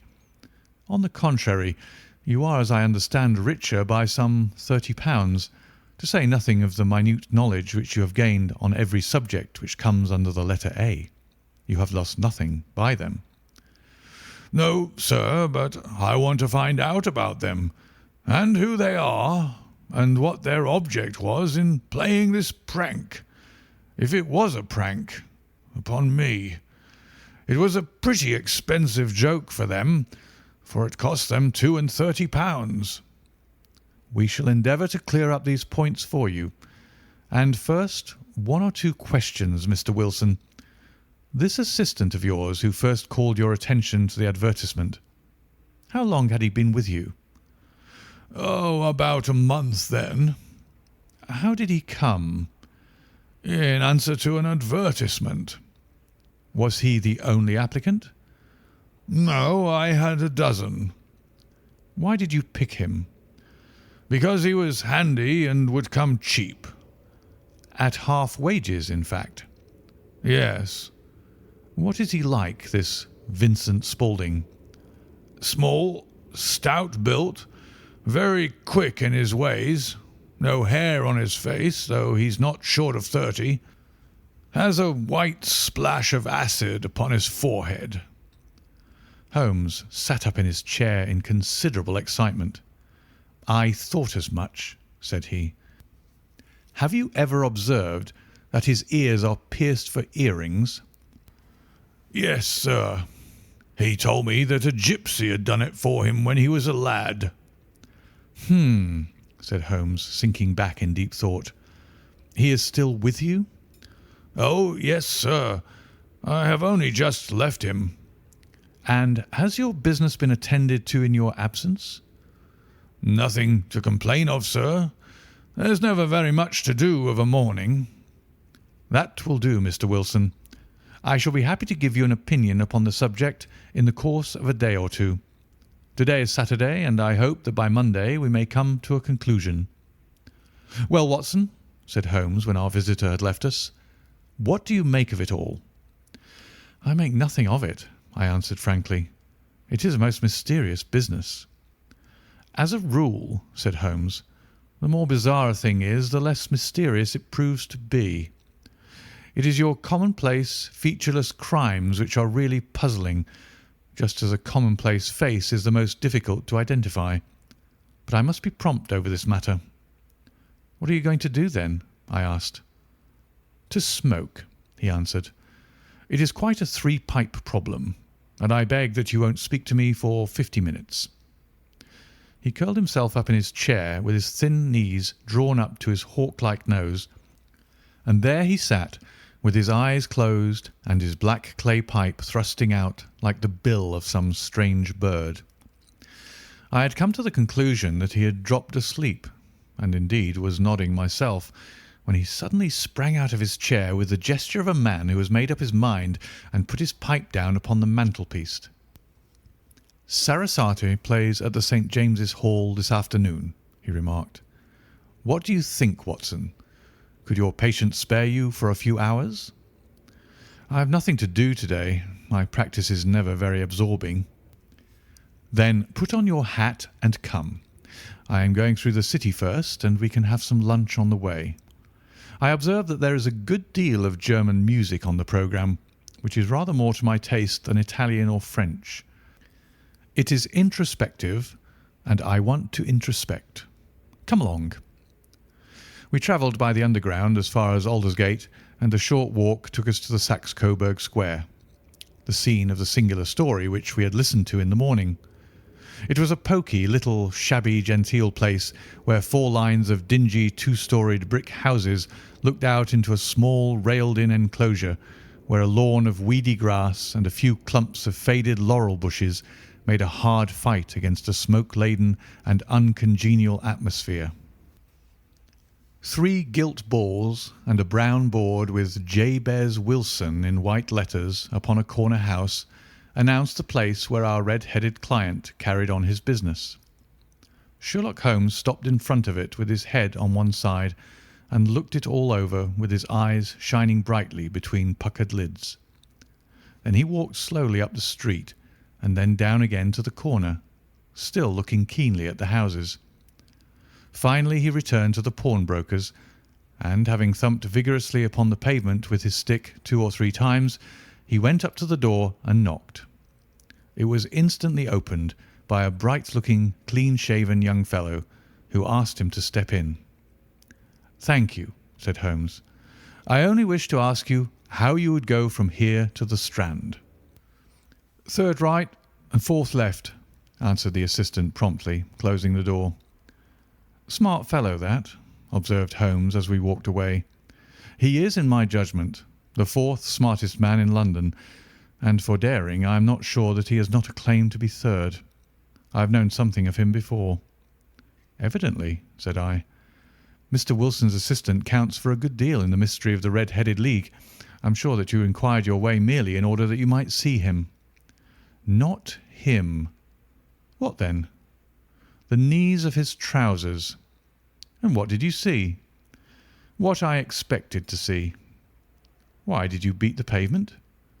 "My dear doctor, this is a time for observation, not for talk. We are spies in an enemy's country.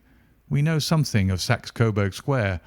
Let us now explore the parts which lie behind it." The road in which we found ourselves as we turned round the corner from the retired Saxe-Coburg Square presented as great a contrast to it as the front of a picture does to the back. It was one of the main arteries which conveyed the traffic of the city to the north and west.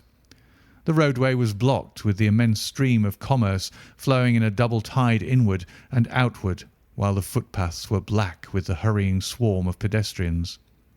It was difficult to realize, as we looked at the line of fine shops and stately business premises, that they really abutted on the other side upon the faded and stagnant square which we had just quitted. "Let me see," said Holmes, standing at the corner and glancing along the line. "I should like just to remember the order of the houses here. It is a hobby of mine to have an exact knowledge of London.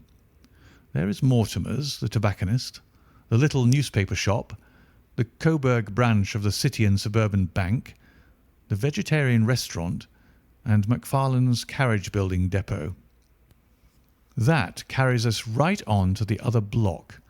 And now, Doctor, we've done our work, so it's time we had some play. A sandwich and a cup of coffee, and then off to Violin Land, where all is sweetness and delicacy and harmony, and there are no red-headed clients to vex us with their conundrums." My friend was an enthusiastic musician, being himself not only a very capable performer, but a composer of no ordinary merit.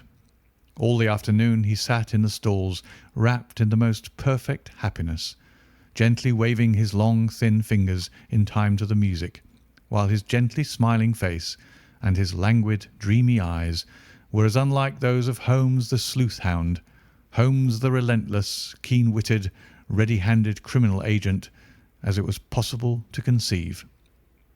In his singular character, the dual nature alternately asserted itself, and his extreme exactness and astuteness represented, as I have often thought, the reaction against the poetic and contemplative mood which occasionally predominated in him. The swing of his nature took him from extreme languor to devouring energy, and, as I knew well, he was never so truly formidable as when, for days on end, he had been lounging in his armchair amid his improvisations and his black-letter editions. Then it was that the lust of the chase would suddenly come upon him, and that his brilliant reasoning power would rise to the level of intuition, until those who were unacquainted with his methods would look askance at him as on a man whose knowledge was not that of other mortals. When I saw him that afternoon so enwrapped in the music at St. James's Hall, I felt that an evil time might be coming upon those whom he had set himself to hunt down. "You want to go home, no doubt, Doctor," he remarked as we emerged. "Yes, it would be as well. And I have some business to do which will take some hours. This business at Coburg Square is serious." "Why serious?" "A considerable crime is in contemplation. I have every reason to believe that we shall be in time to stop it. But today being Saturday rather complicates matters. I shall want your help tonight." "At what time?" 10 will be early enough. I shall be at Baker Street at 10. "Very well. And I say, Doctor, there may be some little danger, so kindly put your army revolver in your pocket." He waved his hand, turned on his heel, and disappeared in an instant among the crowd. I trust that I am not more dense than my neighbours, but I was always oppressed with a sense of my own stupidity in my dealings with Sherlock Holmes. Here I had heard what he had heard. I had seen what he had seen. And yet, from his words, it was evident that he saw clearly not only what had happened, but what was about to happen, while to me the whole business was still confused and grotesque. As I drove home to my house in Kensington, I thought over it all, from the extraordinary story of the red-headed copier of the encyclopaedia down to the visit to Saxe Coburg Square, and the ominous words with which he had parted from me. What was this nocturnal expedition, and why should I go armed? Where were we going, and what were we to do? I had the hint from Holmes that this smooth-faced pawnbroker's assistant was a formidable man, a man who might play a deep game. I tried to puzzle it out, but gave it up in despair and set the matter aside until night should bring an explanation. It was 9:15 when I started from home and made my way across the park and so through Oxford Street to Baker Street. 2 hansoms were standing at the door, and as I entered the passage I heard the sound of voices from above. On entering his room, I found Holmes in animated conversation with 2 men, one of whom I recognised as Peter Jones, the official police agent, while the other was a long, thin, sad-faced man with a very shiny hat and oppressively respectable frock-coat. "Ha! Our party is complete," said Holmes, buttoning up his pea-jacket and taking his heavy hunting crop from the rack. "Watson, I think you know Mr. Jones of Scotland Yard.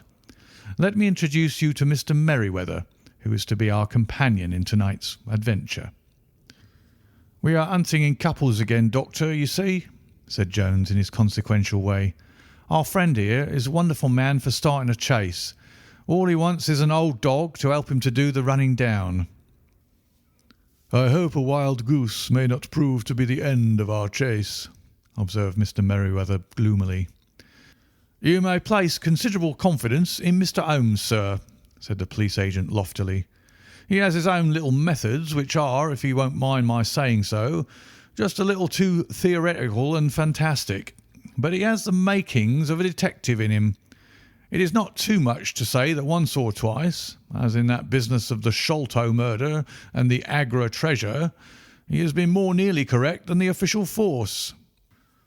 "Oh, if you say so, Mr. Jones, it is all right," said the stranger with deference. "Still, I confess that I miss my rubber.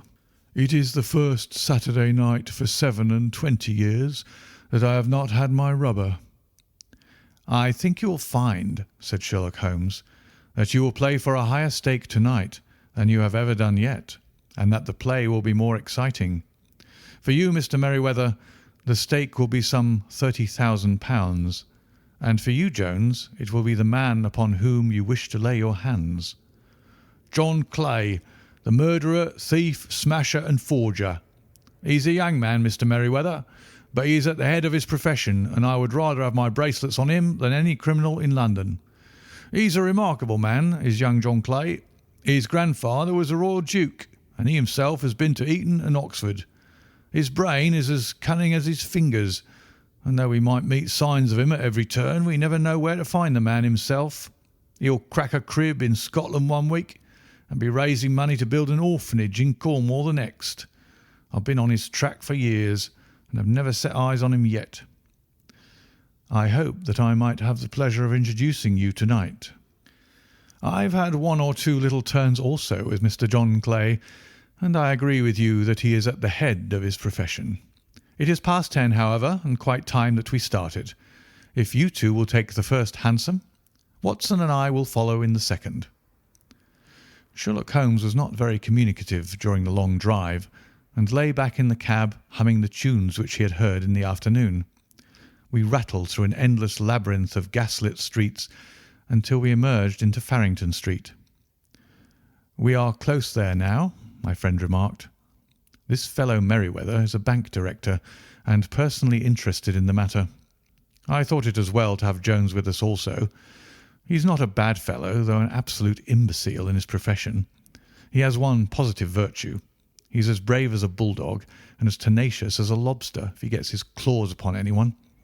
Here we are, and they are waiting for us." We had reached the same crowded thoroughfare in which we had found ourselves in the morning. Our cabs were dismissed, and following the guidance of Mr. Merryweather, we passed down a narrow passage and through a side door which he opened for us. Within there was a small corridor which ended in a very massive iron gate. This also was opened and led down a flight of winding stone steps, which terminated at another formidable gate. Mr. Merryweather stopped to light a lantern, and then conducted us down a dark, earth-smelling passage, and so, after opening a third door into a huge vault or cellar, which was piled all round with crates and massive boxes. "You are not very vulnerable from above," Holmes remarked, as he held up the lantern and gazed about him. "Nor from below," said Mr. Merryweather, striking his stick upon the flags which lined the floor. "Why, dear me, it sounds quite hollow," he remarked, looking up in surprise. "I must really ask you to be a little more quiet," said Holmes severely. "You have already imperilled the whole success of our expedition. Might I beg that you would have the goodness to sit down upon one of these boxes, and not to interfere?" The solemn Mr. Merryweather perched himself upon a crate, with a very injured expression upon his face, while Holmes fell upon his knees upon the floor, and with a lantern and a magnifying lens began to examine minutely the cracks between the stones. A few seconds sufficed to satisfy him, for he sprang to his feet again and put his glass in his pocket. "We have at least an hour before us," he remarked, "for they can hardly take any steps until a good pawnbroker is safely in bed. Then they will not lose a minute, for the sooner they do their work, the longer time they will have for their escape. We are at present, Doctor, as no doubt you have divined, in the cellar of the City branch of one of the principal London banks. Mr. Merryweather is the chairman of directors, and he will explain to you that there are reasons why the more daring criminals of London should take a considerable interest in this cellar at present." "It is our French gold," whispered the director. "We have had several warnings that an attempt might be made upon it." "Your French gold?" "Yes. We had occasion some months ago to strengthen our resources, and borrowed for that purpose 30,000 napoleons from the Bank of France. It has become known that we have never had occasion to unpack the money, and that it is still lying in our cellar. The crate upon which I sit contains 2,000 napoleons packed between layers of lead foil. Our reserve of bullion is much larger at present than is usually kept in a single branch office, and the directors have had misgivings upon the subject." "Which were very well justified," observed Holmes. "And now it is time that we arranged our little plans. I expect that within an hour matters will come to a head. In the meantime, Mr. Merryweather, we must put that screen over that dark lantern." "And sit in the dark?" "I am afraid so. I had brought a pack of cards in my pocket, and I thought that as we were a partie carrée, you might have your rubber after all. But I see that the enemy's preparations have gone so far that we cannot risk the presence of a light.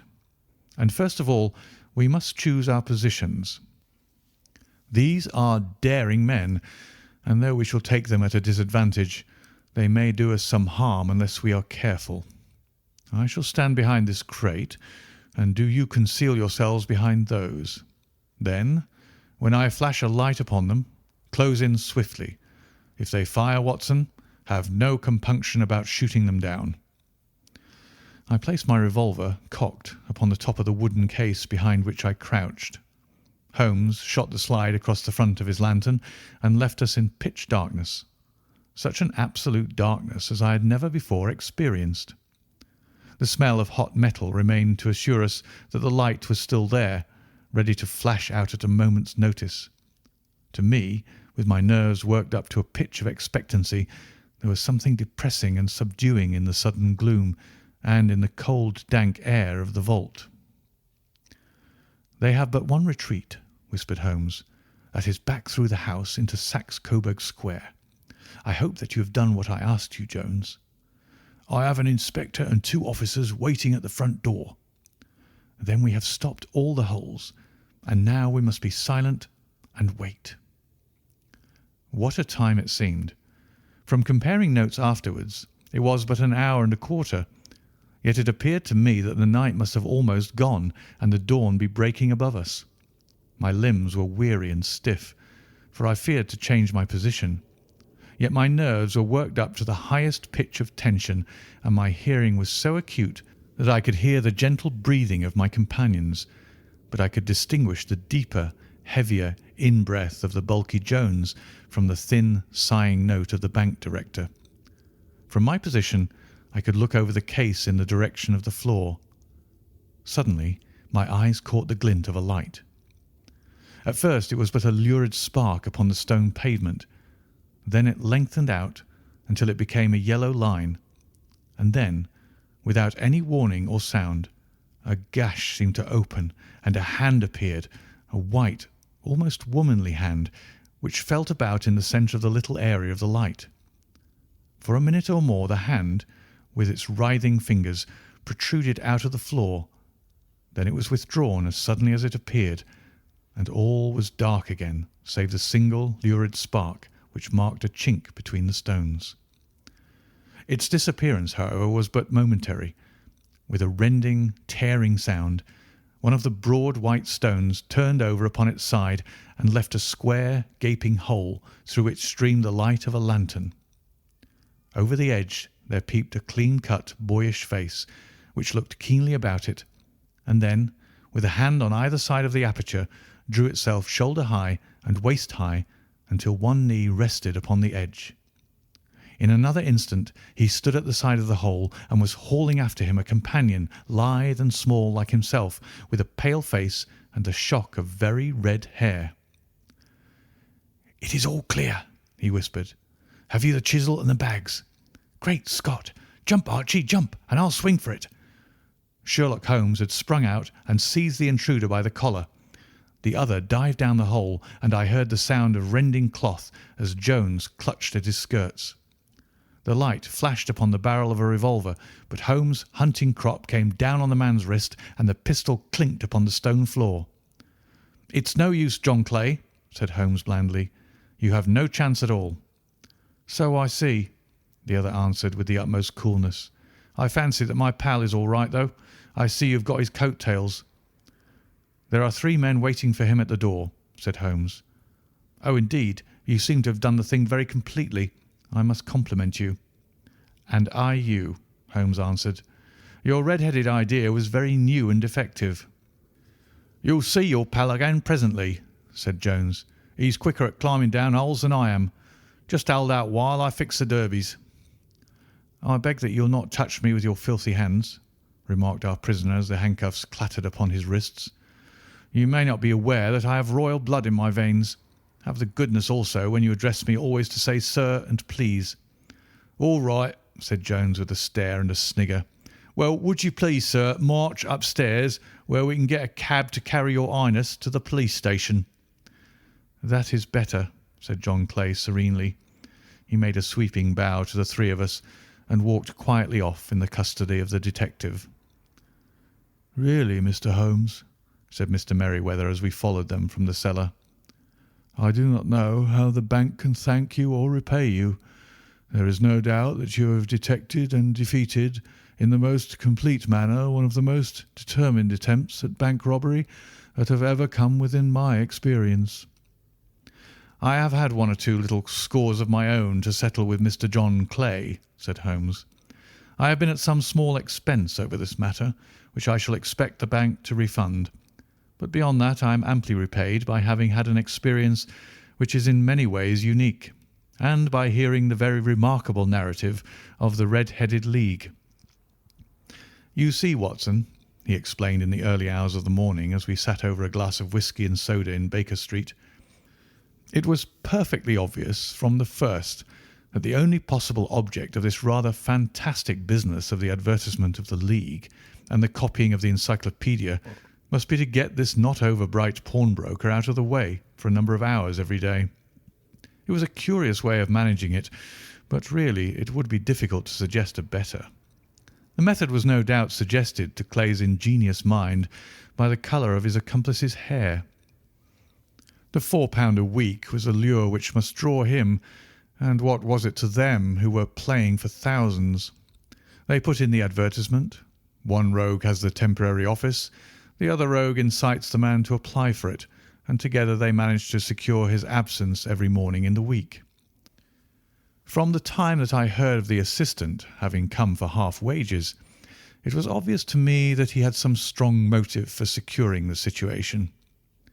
But how could you guess what the motive was? Had there been women in the house, I should have suspected a mere vulgar intrigue. That, however, was out of the question. The man's business was a small one, and there was nothing in his house which could account for such elaborate preparations and such an expenditure as they were at. It must then be something out of the house. What could it be? I thought of the assistant's fondness for photography and his trick of vanishing into the cellar. The cellar. There was the end of this tangled clue. Then I made inquiries as to this mysterious assistant and found that I had to deal with one of the coolest and most daring criminals in London. He was doing something in the cellar, something which took many hours a day for months on end. What could it be once more? I could think of nothing save that he was running a tunnel to some other building. So far I had got when we went to visit the scene of action. I surprised you by beating upon the pavement with my stick. I was ascertaining whether the cellar stretched out in front or behind. It was not in front. Then I rang the bell, and, as I hoped, the assistant answered it. We have had some skirmishes, but we had never set eyes upon each other before. I hardly looked at his face. His knees were what I wished to see. You must yourself have remarked how worn, wrinkled, and stained they were. They spoke of those hours of burrowing. The only remaining point was what they were burrowing for. I walked round the corner, saw the City and Suburban Bank abutted on our friend's premises, and felt that I had solved my problem. When you drove home after the concert, I called upon Scotland Yard and upon the chairman of the bank directors, with the result that you have seen. And how could you tell that they would make their attempt tonight? I asked. Well, when they closed their League offices, that was a sign that they cared no longer about Mr. Jabez Wilson's presence. In other words, that they had completed their tunnel. But it was essential that they should use it soon, as it might be discovered or the bullion might be removed. Saturday would suit them better than any other day, as it would give them 2 days for their escape. For all these reasons, I expected them to come tonight. You reasoned it out beautifully, I exclaimed in unfeigned admiration. It is so long a chain, and yet every link rings true. It saved me from ennui, he answered, yawning. Alas, I already feel it closing in upon me. My life is spent in one long effort to escape from the commonplaces of existence. These little problems help me to do so. And you are a benefactor of the race, said I. He shrugged his shoulders. Well, perhaps, after all, it is of some little use, he remarked. L'homme c'est rien, l'œuvre c'est tout, as Gustave Flaubert wrote to George Sand. End of The Red-Headed League. Story number 3. A Case of Identity. My dear fellow, said Sherlock Holmes, as we sat on either side of the fire in his lodgings at Baker Street, life is infinitely stranger than anything which the mind of man could invent. We would not dare to conceive the things which are really mere commonplaces of existence. If we could fly out of that window hand in hand, hover over this great city, gently remove the roofs and peep in at the queer things which are going on, the strange coincidences, the plannings, the cross-purposes, the wonderful chains of events, working through generations and leading to the most outré results, it would make all fiction, with its conventionalities and foreseen conclusions, most stale and unprofitable. And yet I am not convinced of it, I answered. The cases which come to light in the papers are, as a rule, bald enough and vulgar enough. We have in our police reports realism pushed to its extreme limits, and yet the result is, it must be confessed, neither fascinating nor artistic. A certain selection and discretion must be used in producing a realistic effect, remarked Holmes. This is wanting in the police report.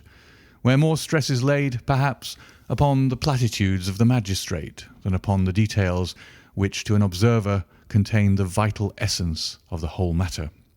Depend upon it, there is nothing so unnatural as the commonplace." I smiled and shook my head. "I can quite understand your thinking so," I said. "Of course, in your position of unofficial adviser and helper to everybody who is absolutely puzzled throughout 3 continents, you are brought in contact with all that is strange and bizarre. But here," I picked up the morning paper from the ground, "let us put it to a practical test. Here is the first heading upon which I come. A husband's cruelty to his wife. There is half a column of print, but I know without reading it that it is all perfectly familiar to me. There is, of course, the other woman, the drink, the push, the blow, the bruise, the sympathetic sister or landlady. The crudest of writers could invent nothing more crude." "Indeed, your example is an unfortunate one for your argument," said Holmes, taking the paper and glancing his eye down it. "This is the Dundas separation case, and, as it happens, I was engaged in clearing up some small points in connection with it. The husband was a teetotaler. There was no other woman, and the conduct complained of was that he had drifted into the habit of winding up every meal by taking out his false teeth and hurling them at his wife, which, you will allow, is not an action likely to occur to the imagination of the average story-teller. Take a pinch of snuff, Doctor, and acknowledge that I have scored over you in your example." He held out his snuff-box of old gold with a great amethyst in the centre of the lid.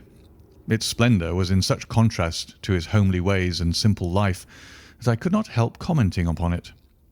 "Ah," said he, "I forgot that I had not seen you for some weeks. It is a little souvenir from the King of Bohemia in return for my assistance in the case of the Irene Adler papers." "And the ring?" I asked, glancing at a remarkable brilliant which sparkled upon his finger. "It was from the reigning family of Holland, though the matter in which I served them was of such delicacy that I cannot confide it even to you, who have been good enough to chronicle 1 or 2 of my little problems." "And have you any on hand just now?" I asked with interest. "Some 10 or 12, but none which present any feature of interest.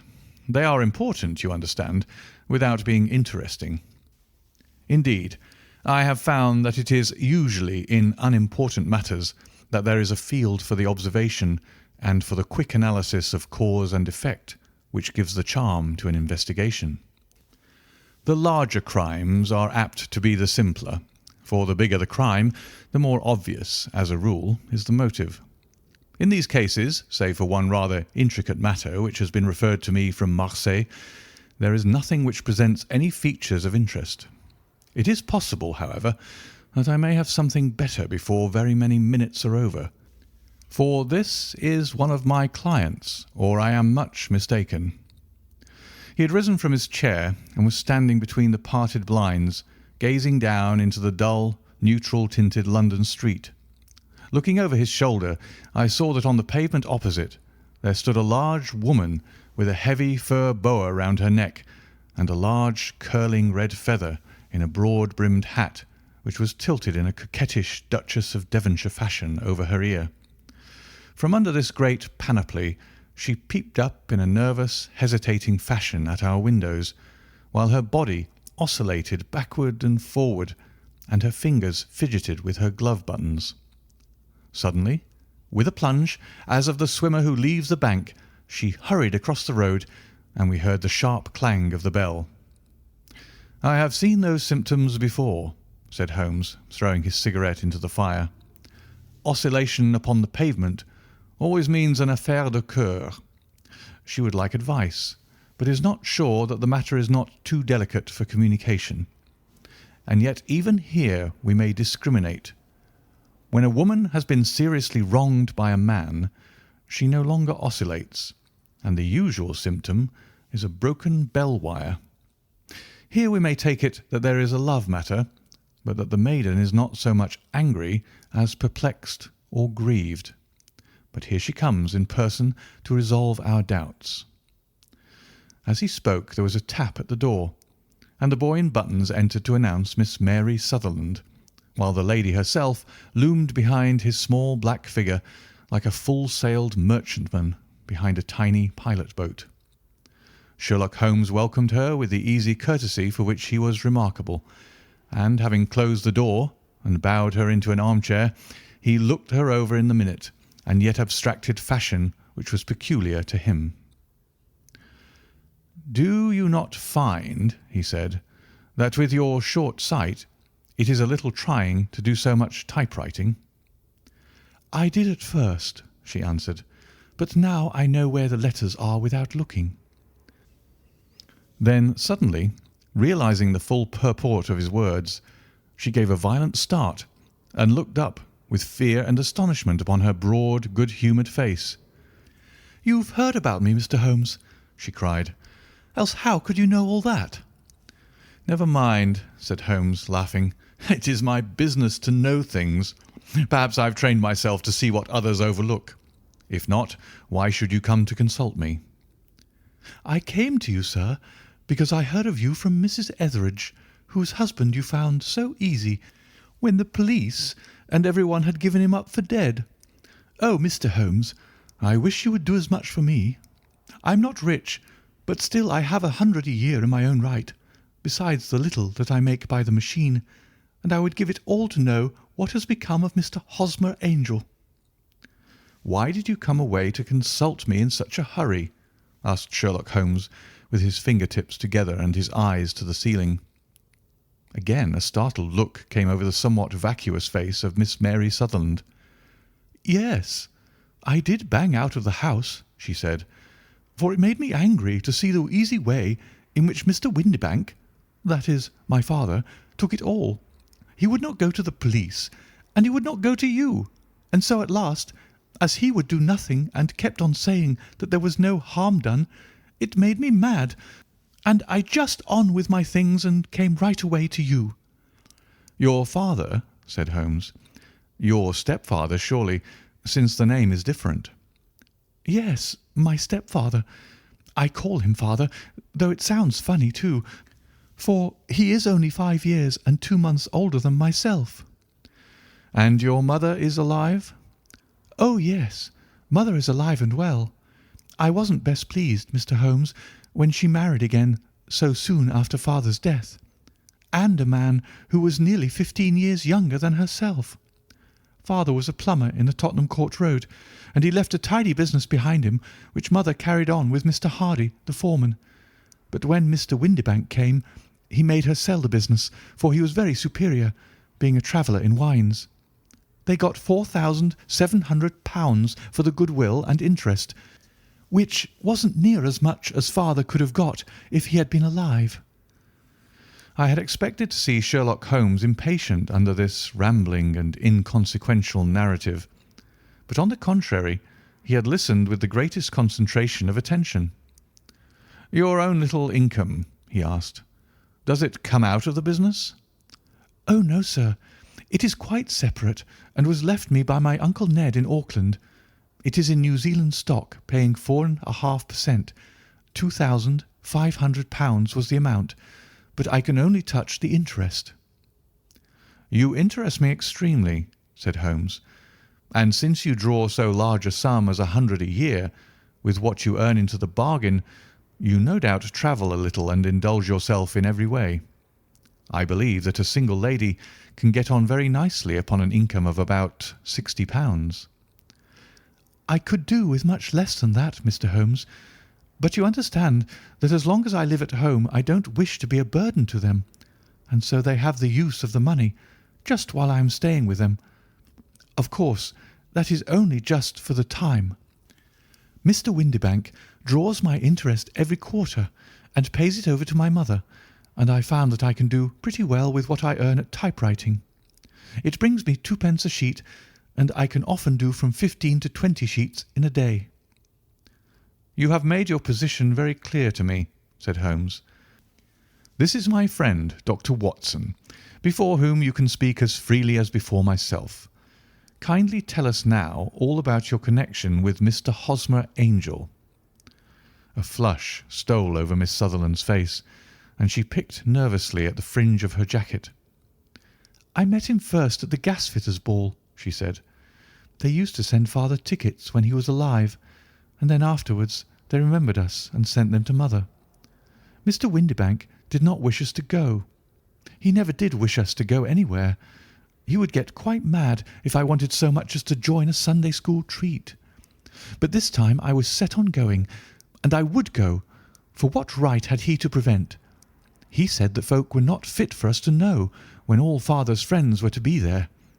And he said that I had nothing fit to wear, when I had my purple plush that I had never so much as taken out of the drawer. At last, when nothing else would do, he went off to France upon the business of the firm. But we went, mother and I, with Mr. Hardy, who used to be our foreman, and it was there I met Mr. Hosmer Angel." "I suppose," said Holmes, "that when Mr. Windibank came back from France, he was very annoyed at your having gone to the ball." "Oh, well, he was very good about it. He laughed, I remember, and shrugged his shoulders, and said there was no use denying anything to a woman, for she would have her way." "I see. Then at the gasfitters' ball you met, as I understand, a gentleman called Mr. Hosmer Angel." "Yes, sir. I met him that night, and he called next day to ask if we had got home all safe, and after that we met him. That is to say, Mr. Holmes, I met him twice for walks.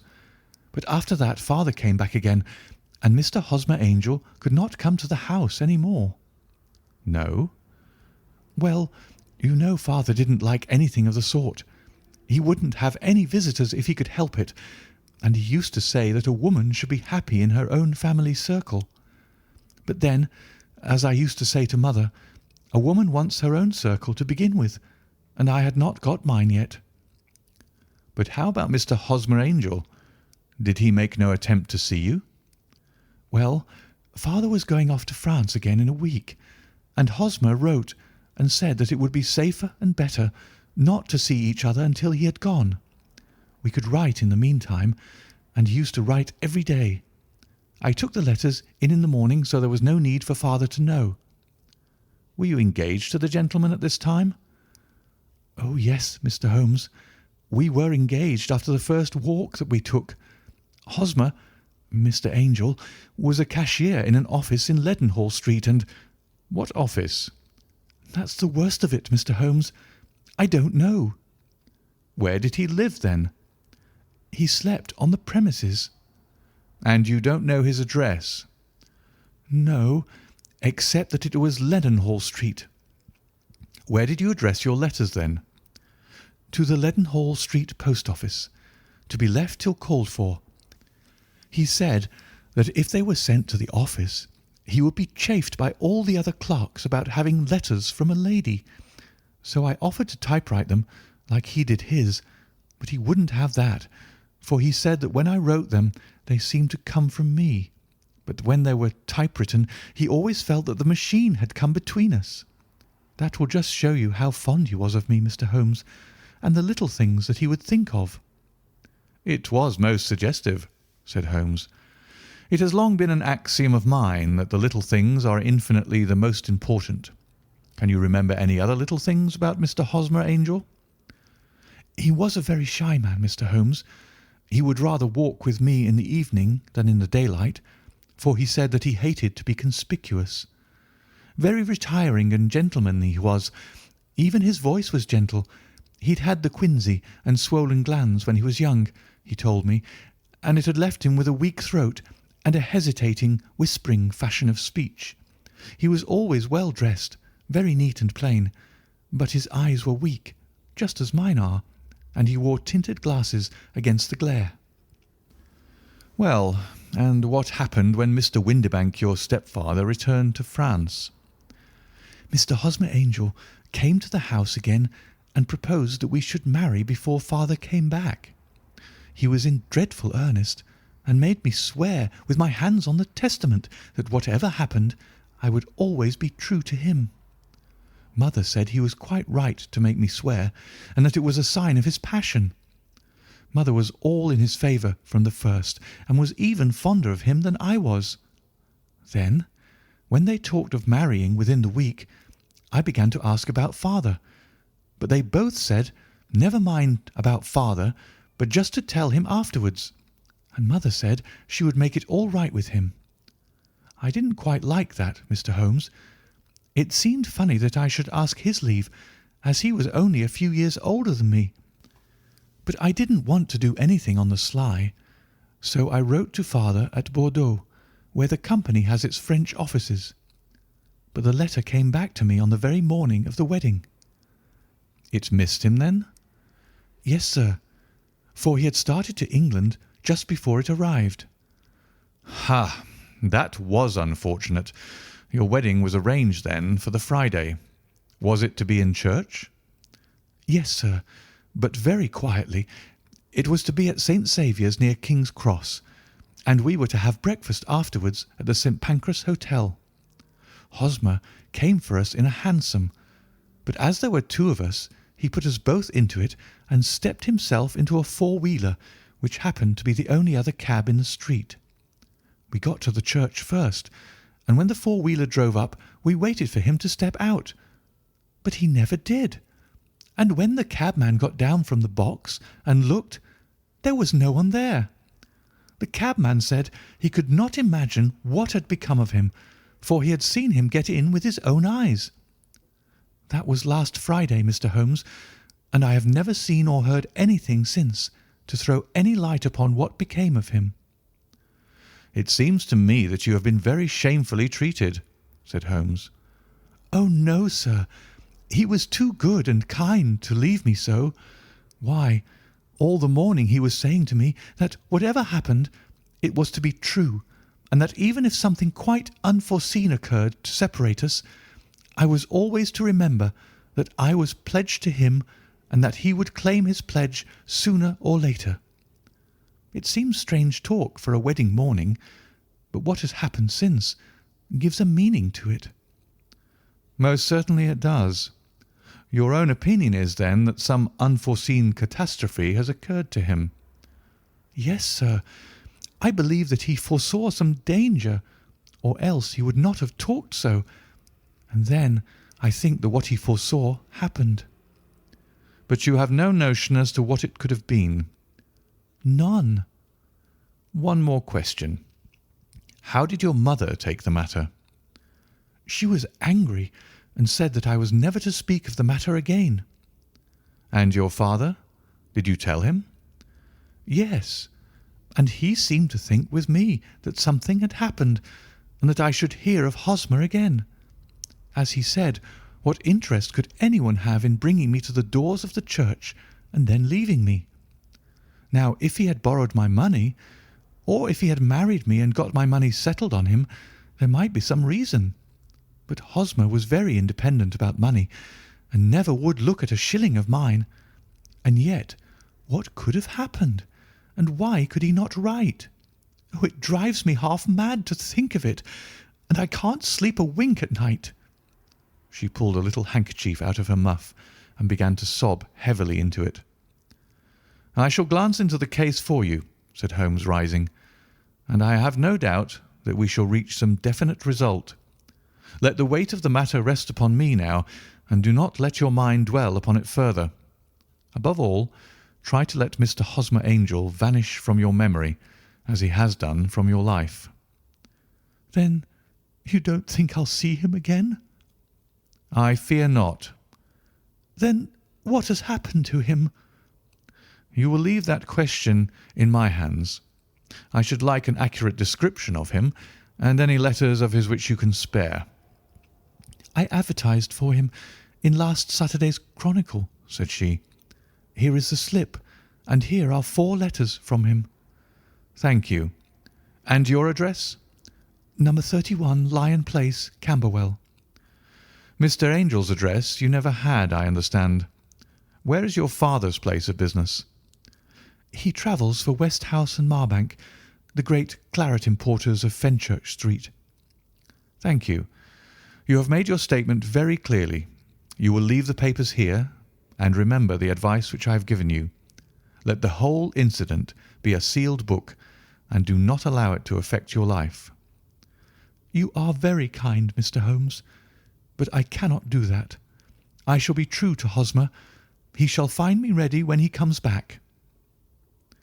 For all the preposterous hat and the vacuous face, there was something noble in the simple faith of our visitor which compelled our respect. She laid her little bundle of papers upon the table and went her way, with a promise to come again whenever she might be summoned. Sherlock Holmes sat silent for a few minutes with his fingertips still pressed together, his legs stretched out in front of him, and his gaze directed upward to the ceiling. Then he took down from the rack the old and oily clay pipe which was to him as a counsellor, and, having lit it, he leaned back in his chair, with the thick blue cloud wreaths spinning up from him, and a look of infinite languor in his face. "Quite an interesting study, that maiden," he observed. "I found her more interesting than her little problem, which, by the way, is rather a trite one. You will find parallel cases if you consult my index. In Andover in '77, and there was something of the sort at The Hague last year. Old as is the idea, however, there were one or two details which were new to me, but the maiden herself was most instructive." "You appeared to read a good deal upon her which was quite invisible to me," I remarked.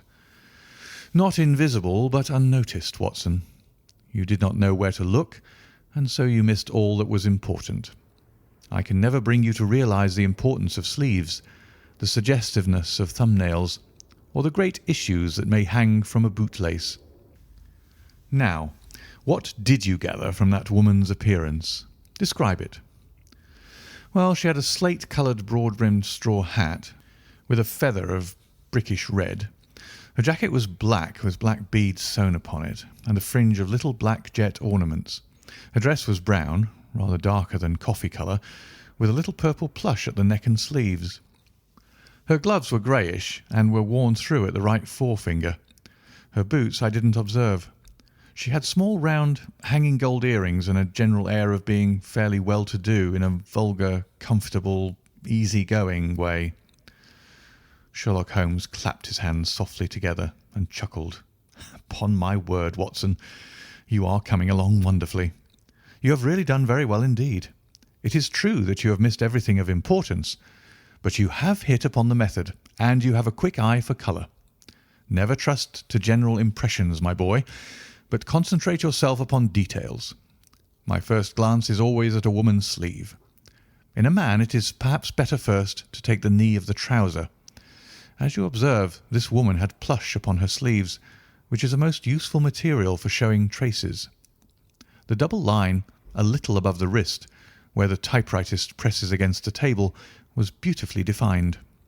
The sewing machine of the hand type leaves a similar mark, but only on the left arm, and on the side of it farthest from the thumb, instead of being right across the broadest part, as this was. I then glanced at her face, and observed the dint of a pince-nez at either side of her nose.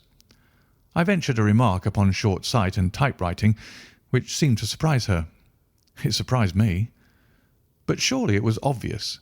I was then much surprised and interested on glancing down to observe that, though the boots which she was wearing were not unlike each other, they were really odd ones, the one having a slightly decorated toe-cap, and the other a plain one. One was buttoned only in the 2 lower buttons out of 5, and the other at the 1st, 3rd, and 5th. Now, when you see that a young lady, otherwise neatly dressed, has come away from home with odd boots, half buttoned, it is no great deduction to say that she came away in a hurry." "And what else?" I asked, keenly interested, as I always was, by my friend's incisive reasoning. "I noted in passing that she had written a note before leaving home, but after being fully dressed. You observed that her right glove was torn at the forefinger, but you did not apparently see that both glove and finger were stained with violet ink. She had written in a hurry and dipped her pen too deep. It must have been this morning, or the mark would not remain clear upon the finger. All this is amusing, though rather elementary, but I must go back to business, Watson. Would you mind reading me the advertised description of Mr. Hosmer Angel?" I held the little printed slip to the light. Missing, it said. On the morning of the 14th, a gentleman named Hosmer Angel, about 5'7" in height, strongly built, sallow complexion, black hair, a little bald in the centre, bushy, black side whiskers and moustache, tinted glasses, slight infirmity of speech, was dressed when last seen in black frock coat faced with silk, black waistcoat, gold Albert chain and grey Harris tweed trousers, with brown gaiters over elastic-sided boots. Known to have been employed in an office in Leadenhall Street. Anybody bringing— "That will do," said Holmes. "As to the letters," he continued, glancing over them, "they are very commonplace. Absolutely no clue in them to Mr. Angel, save that he quotes Balzac once. There is one remarkable point, however, which will no doubt strike you." "They are typewritten," I remarked. "Not only that, but the signature is typewritten. Look at the neat little Hosmer Angel at the bottom. There is a date, you see, but no superscription except Leadenhall Street, which is rather vague. The point about the signature is very suggestive. In fact, we may call it conclusive." "Of what?" "My dear fellow, is it possible you do not see how strongly it bears upon the case?" "I cannot say that I do, unless it were that he wished to be able to deny his signature if an action for breach of promise were instituted." "No, that was not the point. However, I shall write 2 letters, which should settle the matter. One is to a firm in the city, the other is to the young lady's stepfather, Mr. Windibank, asking him whether he could meet us here at 6 o'clock tomorrow evening.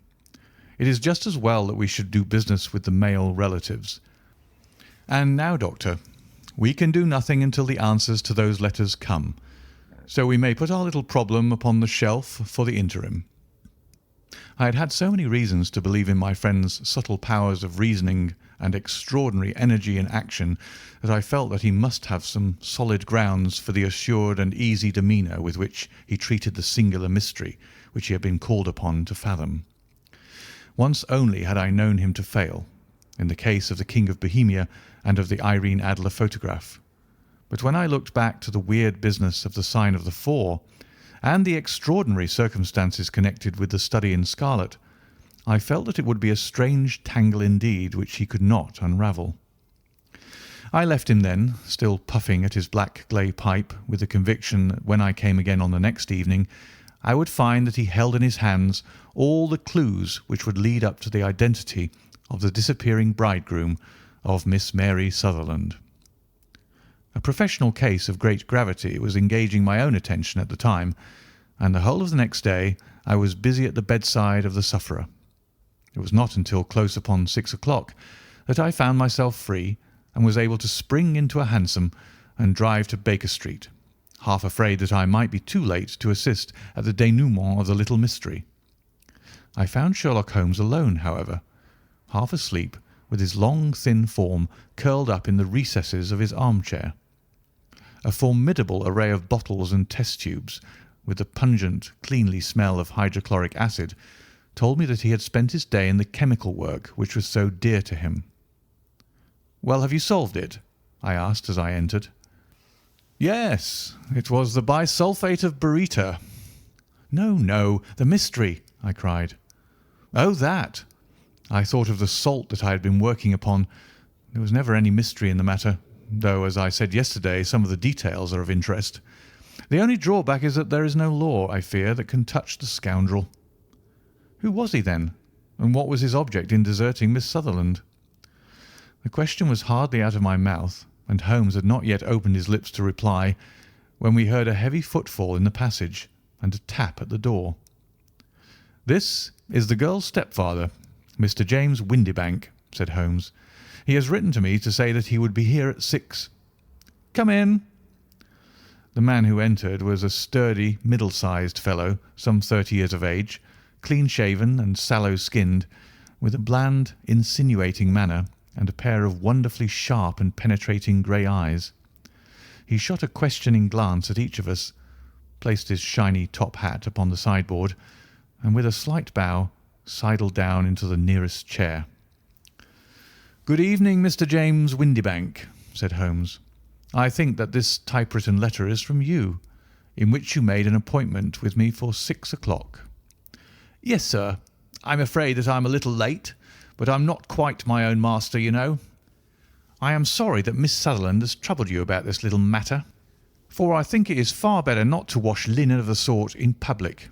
It was quite against my wishes that she came, but she is a very excitable, impulsive girl, as you may have noticed, and she is not easily controlled when she's made up her mind on a point. Of course, I did not mind you so much, as you are not connected with the official police, but it is not pleasant to have a family misfortune like this noised abroad. Besides, it is a useless expense, for how could you possibly find this Hosmer Angel?" "On the contrary," said Holmes quietly, "I have every reason to believe that I will succeed in discovering Mr. Hosmer Angel." Mr. Windibank gave a violent start and dropped his gloves. "I'm delighted to hear it," he said. "It is a curious thing," remarked Holmes, "that a typewriter has really quite as much individuality as a man's handwriting. Unless they are quite new, no two of them write exactly alike. Some letters get more worn than others, and some wear only on one side.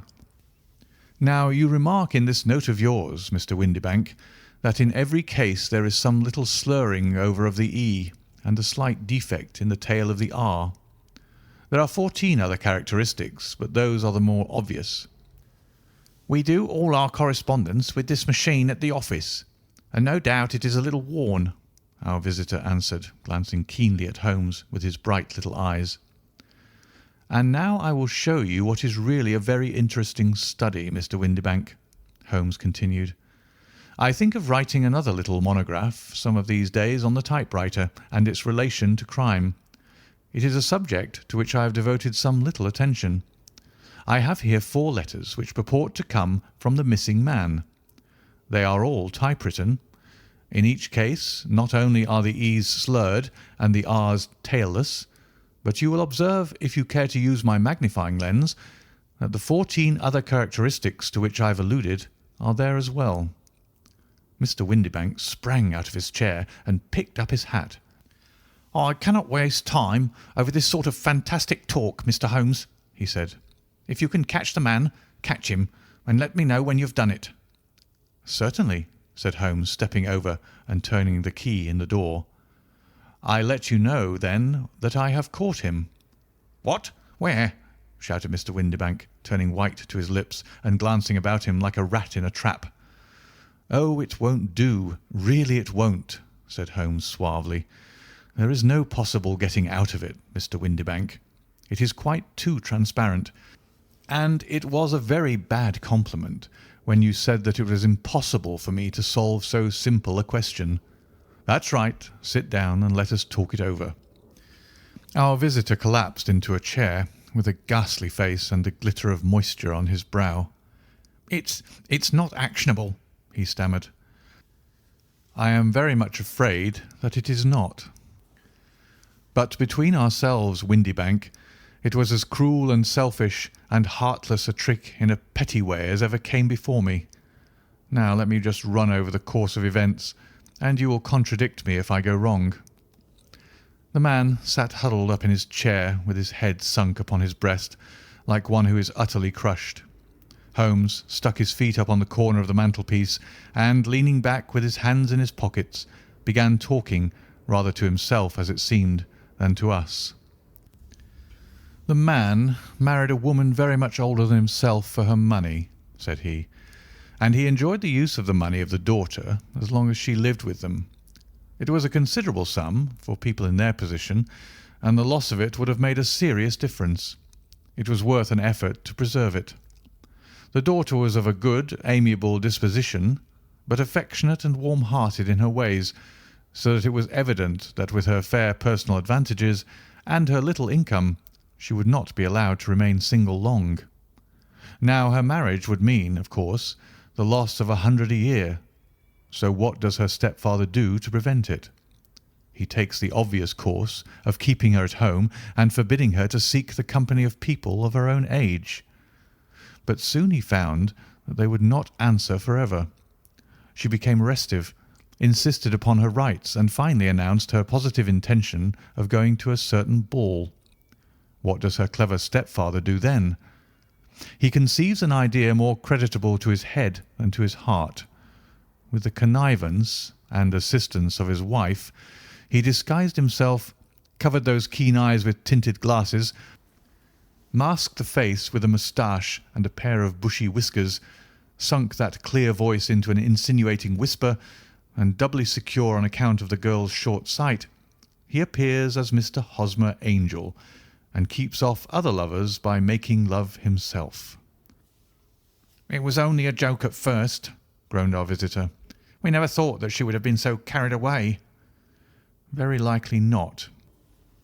However that may be, the young lady was very decidedly carried away, and having quite made up her mind that her stepfather was in France, the suspicion of treachery never for an instant entered her mind.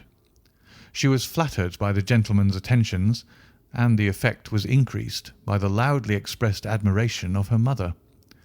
Then Mr. Angel began to call, for it was obvious that the matter should be pushed as far as it would go if a real effect were to be produced. There were meetings, and an engagement which would finally secure the girl's affections from turning towards anyone else. But the deception could not be kept up forever. These pretended journeys to France were rather cumbrous. The thing to do was clearly to bring the business to an end in such a dramatic manner that it would leave a permanent impression upon the young lady's mind, and prevent her from looking upon any other suitor for some time to come.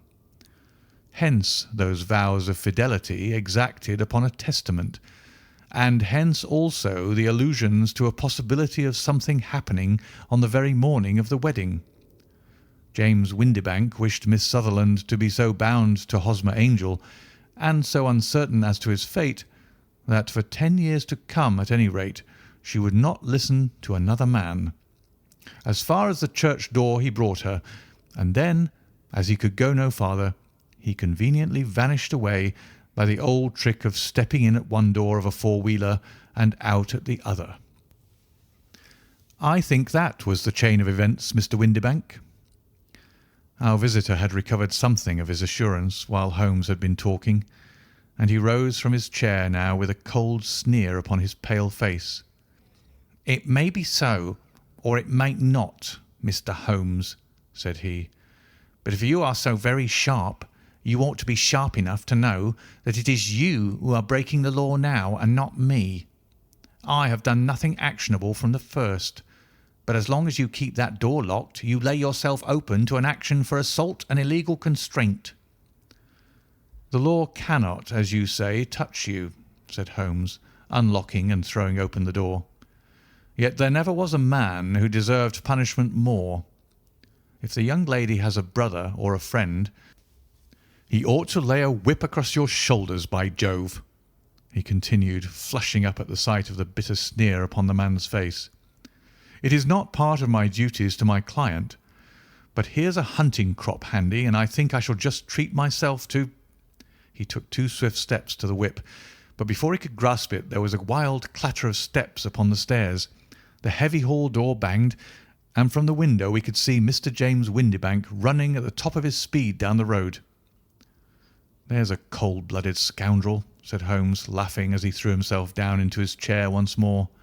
"That fellow will rise from crime to crime until he does something very bad and ends on a gallows. The case has, in some respects, been not entirely devoid of interest." "I cannot now entirely see all the steps of your reasoning," I remarked. "Well, of course, it was obvious from the first that this Mr. Hosmer Angel must have some strong object for his curious conduct, and it was equally clear that the only man who really profited by the incident, as far as we could see, was the stepfather. Then the fact that the 2 men were never together, but that the one always appeared when the other was away, was suggestive.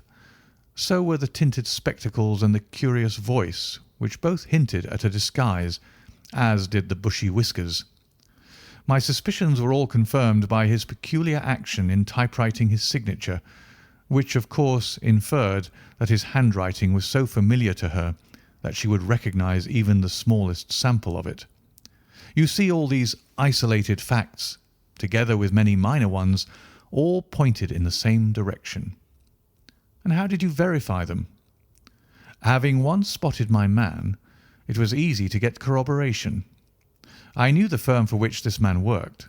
Having taken the printed description, I eliminated everything from it which could be the result of a disguise, the whiskers, the glasses, the voice, and I sent it to the firm with a request that they would inform me whether it answered to the description of any of their travellers.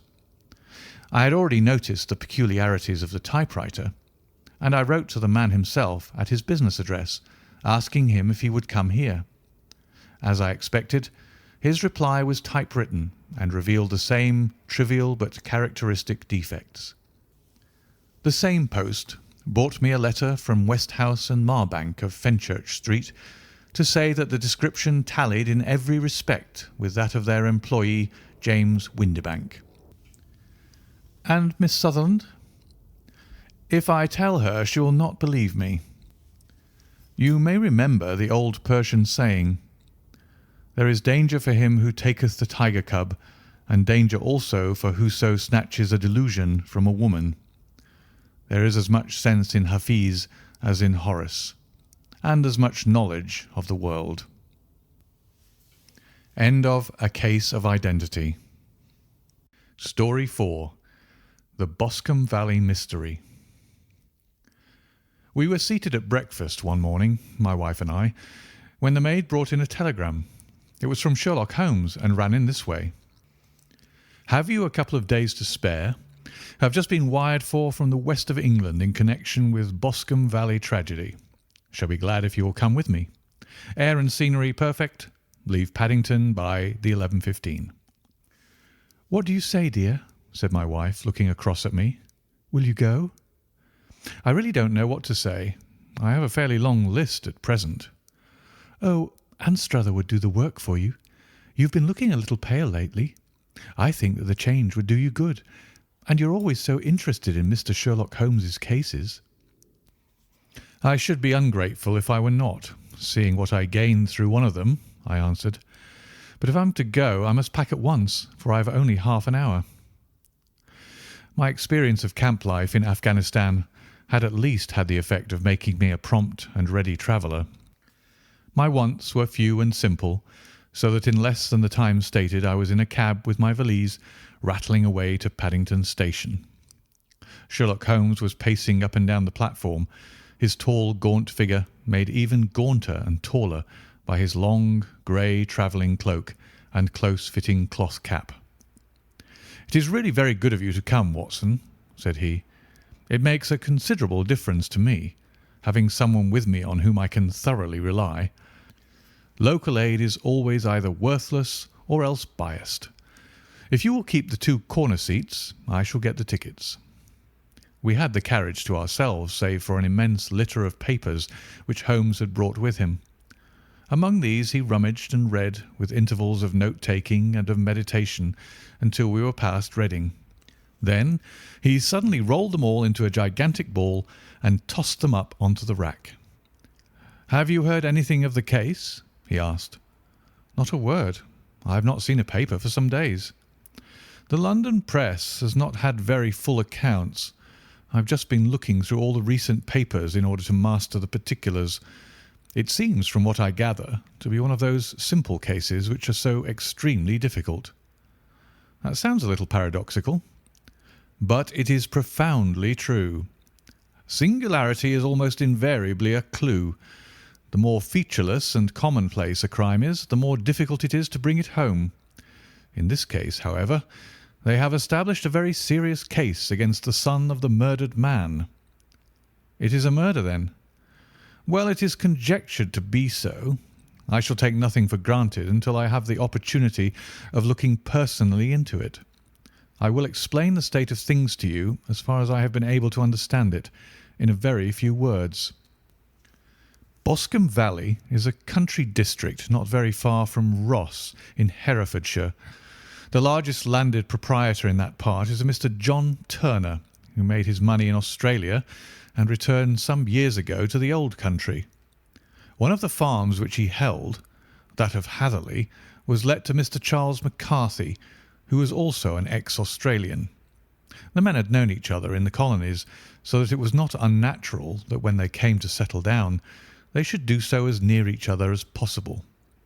Turner was apparently the richer man, so McCarthy became his tenant, but still remained, it seems, upon terms of perfect equality, as they were frequently together. McCarthy had one son, a lad of 18, and Turner had an only daughter of the same age, but neither of them had wives living. They appear to have avoided the society of the neighbouring English families, and to have led retired lives, though both the McCarthys were fond of sport and were frequently seen at the race meetings of the neighbourhood. McCarthy kept 2 servants, a man and a girl. Turner had a considerable household, some half-dozen at the least. That is as much as I have been able to gather about the families. Now for the facts.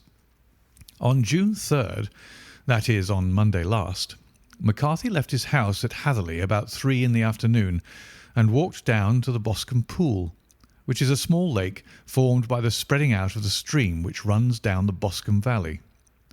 He had been out with his serving man in the morning at Ross, and he had told the man that he must hurry, as he had an appointment of importance to keep at 3. From that appointment he never came back alive. From Hatherley farmhouse to the Boscombe Pool is 1/4 mile, and 2 people saw him as he passed over this ground. One was an old woman whose name is not mentioned, and the other was William Crowder, a gamekeeper in the employ of Mr. Turner. Both these witnesses deposed that Mr. McCarthy was walking alone. The gamekeeper adds that within a few minutes of his seeing Mr. McCarthy pass, he had seen his son Mr. James McCarthy going the same way, with a gun under his arm. To the best of his belief, the father was actually in sight at the time, and the son was following him. He thought no more of the matter until he heard in the evening of the tragedy that had occurred. The 2 McCarthys were seen after the time when Michael Crowder, the gamekeeper, lost sight of them. The Boscombe Pool is thickly wooded round with just a fringe of grass and of reeds round the edge. A girl of 14, Patience Moran, who is the daughter of the lodge-keeper of the Boscombe Valley estate, was in one of the woods picking flowers. She states that while she was there she saw, at the border of the wood and close by the lake, Mr. McCarthy and his son, and that they appeared to be having a violent quarrel. She heard Mr. McCarthy the elder using very strong language to his son, and she saw the latter raise up his hand as if to strike his father. She was so frightened by their violence that she ran away and told her mother when she reached home that she had left the 2 McCarthys quarrelling near Boscombe Pool, and that she was afraid that they were going to fight. She had hardly said the words when young Mr. McCarthy came running up to the lodge to say that he had found his father dead in the wood, and to ask for the help of the lodge-keeper. He was much excited, without either his gun or his hat, and his right hand and sleeve were observed to be stained with fresh blood. On following him, they found the dead body stretched out upon the grass beside the pool.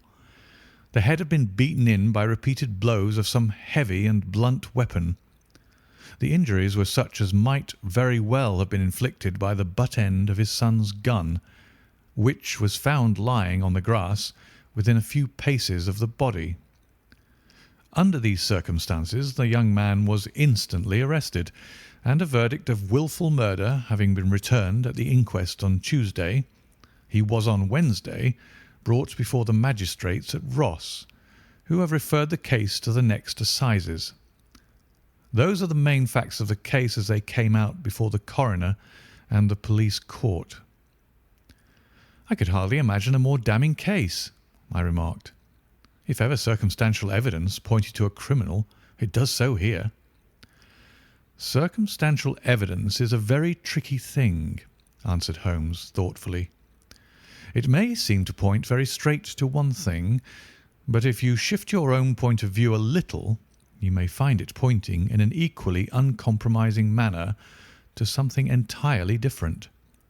It must be confessed, however, that the case looks exceedingly grave against the young man, and it is very possible that he is indeed the culprit.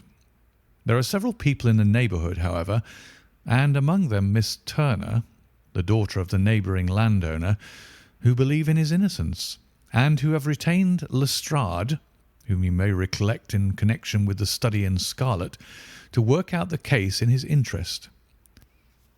Lestrade, being rather puzzled, has referred the case to me, and hence it is that two middle-aged gentlemen are flying westward at 50 miles an hour instead of quietly digesting their breakfasts at home. "I'm afraid," said I, "that the facts are so obvious that you'll find little credit to be gained out of this case." "There is nothing more deceptive than an obvious fact," he answered, laughing. "Besides, we may chance to hit upon some other obvious facts which may have been by no means obvious to Mr. Lestrade. You know me too well to think that I am boasting when I say that I shall either confirm or destroy his theory by means which he is quite incapable of employing, or even of understanding. To take the first example to hand, I very clearly perceive that in your bedroom the window is upon the right-hand side, and yet I question whether Mr. Lestrade would have noted even so self-evident a thing as that. How on earth? My dear fellow, I know you well. I know the military neatness which characterises you. You shave every morning, and in this season you shave by the sunlight. But since your shaving is less and less complete as we go farther back on the left side, until it becomes positively slovenly as we get round the angle of the jaw, it is surely very clear that that side is less illuminated than the other. I could not imagine a man of your habits looking at himself in an equal light and being satisfied with such a result. I only quote this as a trivial example of observation and inference. Therein lies my métier, and it is just possible that it may be of some service in the investigation which lies before us. There are one or two minor points which were brought out in the inquest, and which are worth considering. What are they? It appears that his arrest did not take place at once, but after the return to Hatherley Farm. On the Inspector of Constabulary informing him that he was a prisoner, he remarked that he was not surprised to hear it, and that it was no more than his deserts. This observation of his had the natural effect of removing any traces of doubt which might have remained in the minds of the coroner's jury. "It was a confession," I ejaculated. "No, for it was followed by a protestation of innocence." Coming on top of such a damning series of events, it was at least a most suspicious remark. "On the contrary," said Holmes, "it is the brightest rift which I can at present see in the clouds. However innocent he might be, he could not be such an absolute imbecile as not to see that the circumstances were very black against him. Had he appeared surprised at his own arrest, or feigned indignation at it, I should have looked upon it as highly suspicious, because such surprise or anger would not be natural under the circumstances, and yet might appear to be the best policy to a scheming man. His frank acceptance of the situation marks him either an innocent man, or else as a man of considerable self-restraint and firmness. As to his remark about his deserts, it was also not unnatural if you consider that he stood beside the dead body of his father, and that there is no doubt that he had that very day so far forgotten his filial duty as to bandy words with him, and even, according to the little girl whose evidence is so important, to raise his hand as if to strike him. The self-reproach and contrition which are displayed in his remark appear to me to be the signs of a healthy mind rather than of a guilty one. I shook my head. "Many men have been hanged on far slighter evidence," I remarked. "So they have, and many men have been wrongfully hanged." "What is the young man's own account of the matter?" "It is, I am afraid, not very encouraging to his supporters, though there are one or two points in it which are suggestive. You will find it here, and may read it for yourself." He picked out from his bundle a copy of the local Herefordshire paper, and having turned down the sheet, he pointed out the paragraph in which the unfortunate young man had given his own statement of what had occurred. I settled myself down in the corner of the carriage and read it very carefully. It ran in this way. Mr. James McCarthy, the only son of the deceased, was then called and gave evidence as follows.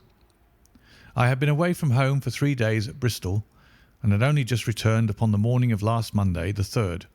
My father was absent from home at the time of my arrival, and I was informed by the maid that he had driven over to Ross with John Cobb, the groom. Shortly after my return, I heard the wheels of his trap in the yard, and, looking out of my window, I saw him get out and walk rapidly out of the yard, though I was not aware in which direction he was going. I then took my gun and strolled out in the direction of the Boscombe Pool, with the intention of visiting the rabbit warren, which is upon the other side. On my way, I saw William Crowder, the gamekeeper, as he had stated in his evidence, but he is mistaken in thinking that I was following my father. I had no idea that he was in front of me. When about 100 yards from the pool, I heard a cry of "Cooey," which was the usual signal between my father and myself. I then hurried forward and found him standing by the pool. He appeared to be much surprised at seeing me and asked me rather roughly what I was doing. A conversation ensued which led to high words and almost to blows, for my father was a man of a very violent temper. Seeing that his passion was becoming ungovernable, I left him and returned towards Hatherley Farm. I had not gone more than 150 yards, however, when I heard a hideous outcry behind me, which caused me to run back again. I found my father expiring upon the ground with his head terribly injured. I dropped my gun and held him in my arms, but he almost instantly expired. I knelt beside him for some minutes, and then made my way to Mr. Turner's lodge-keeper, his house being the nearest, to ask for assistance. I saw no one near my father when I returned, and I have no idea how he came by his injuries. He was not a popular man, being somewhat cold and forbidding in his manners, but he had, as far as I know, no active enemies. I know nothing further of the matter. The Coroner: Did your father make any statement to you before he died?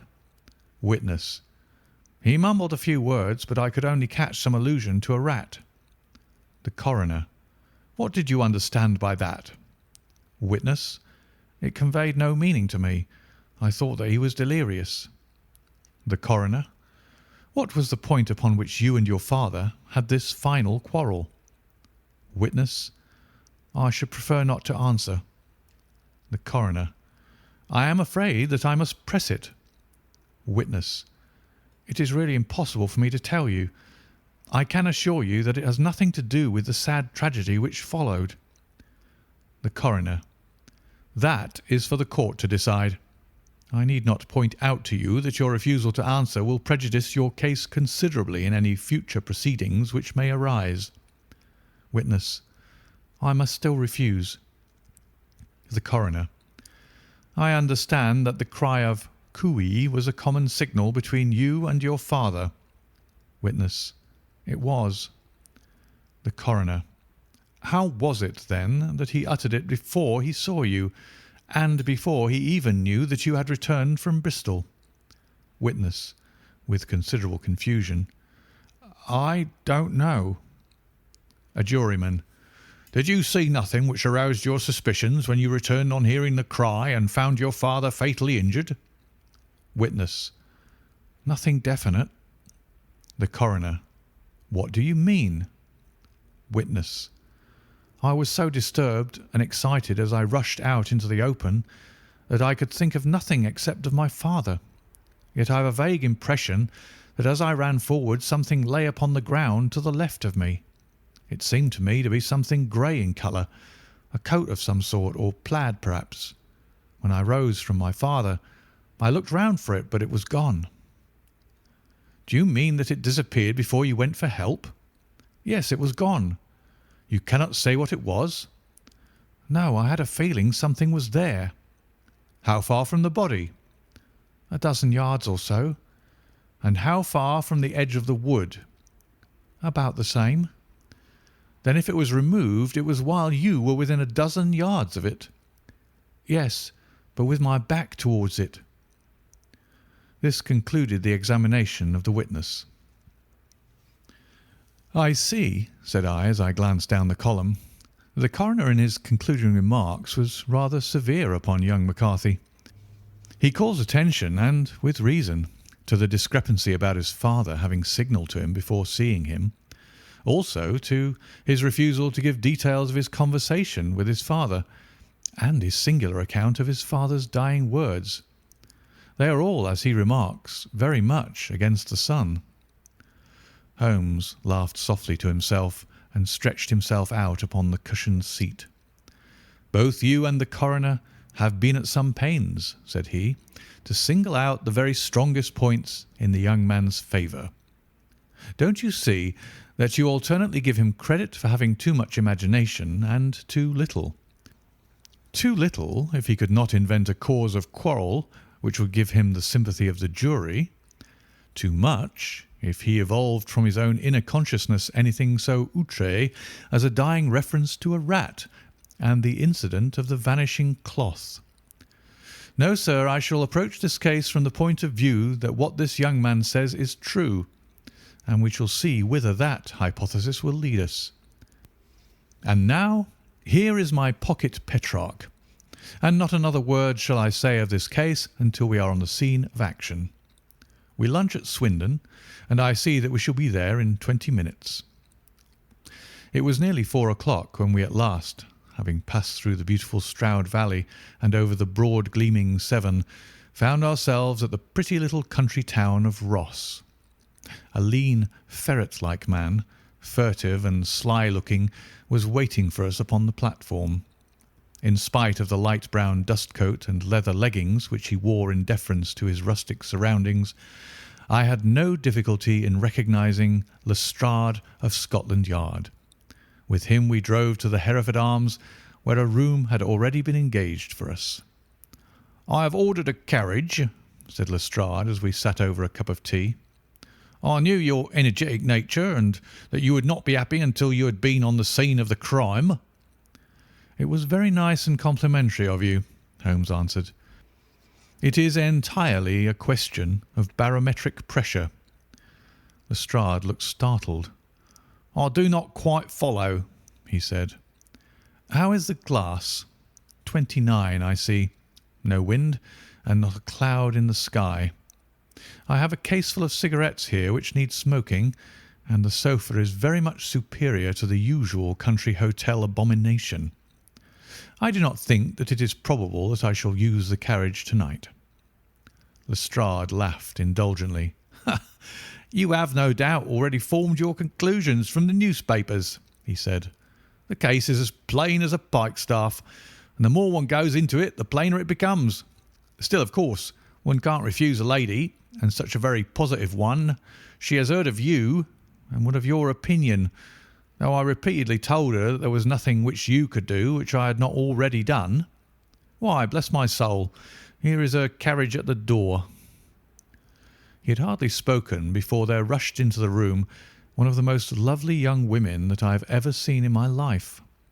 Her violet eyes shining, her lips parted, a pink flush upon her cheeks, all thought of her natural reserve lost in her overpowering excitement and concern. "Oh, Mr. Sherlock Holmes!" she cried, glancing from one to the other of us, and finally, with a woman's quick intuition, fastening upon my companion. "I am so glad that you have come. I have driven down to tell you so. I know that James didn't do it. I know it. And I want you to start upon your work knowing it too. Never let yourself doubt upon that point. We have known each other since we were little children, and I know his faults as no one else does, but he is too tender-hearted to hurt a fly. Such a charge is absurd to anyone who really knows him."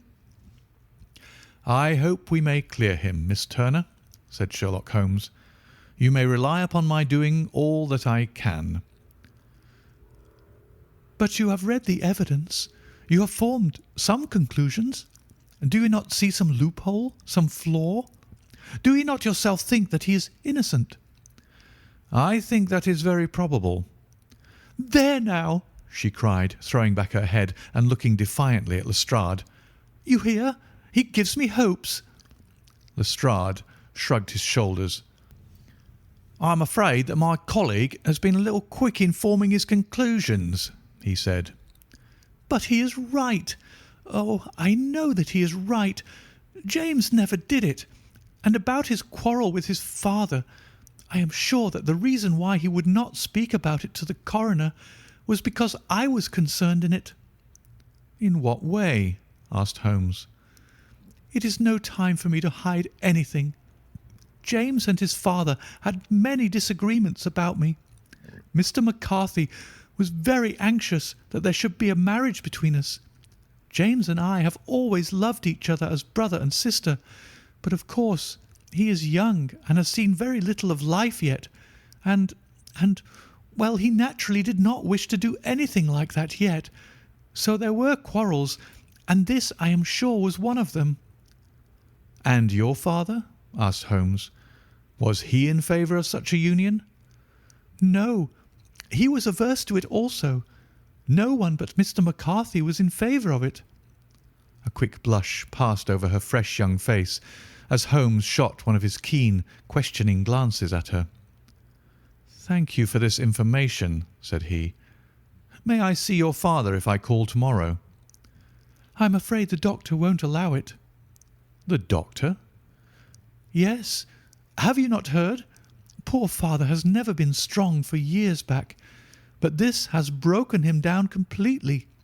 He has taken to his bed, and Dr. Willows says that he is a wreck and that his nervous system is shattered. Mr. McCarthy was the only man alive who had known Dad in the old days in Victoria." "Ha! In Victoria. That is important." "Yes, at the mines." "Quite so. At the gold mines, where, as I understand, Mr. Turner made his money." "Yes, certainly." "Thank you, Miss Turner. You have been a material assistance to me." "You will tell me if you have any news tomorrow. No doubt you will go to the prison to see James. Oh, if you do, Mr. Holmes, do tell him that I know him to be innocent." "I will, Miss Turner." "I must go home now, for Dad is very ill, and he misses me so if I leave him. Good-bye, and God help you in your undertaking." She hurried from the room as impulsively as she had entered, and we heard the wheels of her carriage rattle off down the street. "I'm ashamed of you, Holmes," said Lestrade with dignity after a few minutes' silence. "Why should you raise up hopes which you are bound to disappoint? I am not over tender of heart, but I call it cruel." "I think that I see my way to clearing James McCarthy," said Holmes. "Have you an order to see him in prison?" "Yes, but only for you and me." "Then I shall reconsider my resolution about going out. We have still time to take a train to Hereford and see him tonight?" "Ample." "Then let us do so. Watson, I fear that you will find it very slow, but I shall only be away a couple of hours."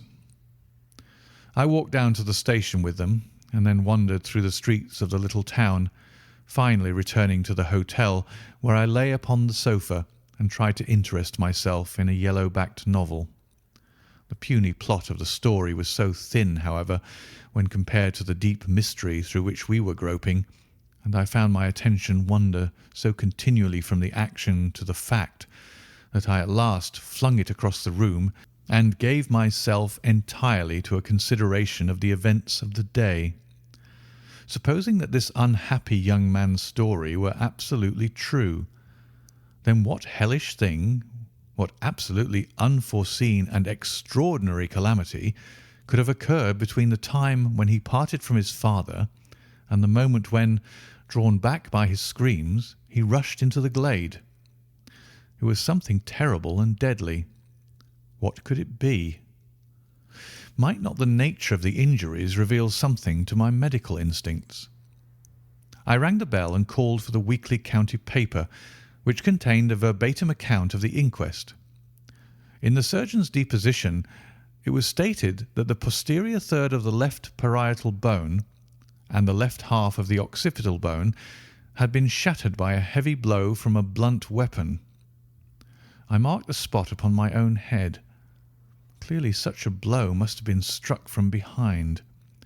That was to some extent in favour of the accused, as when seen quarrelling he was face to face with his father.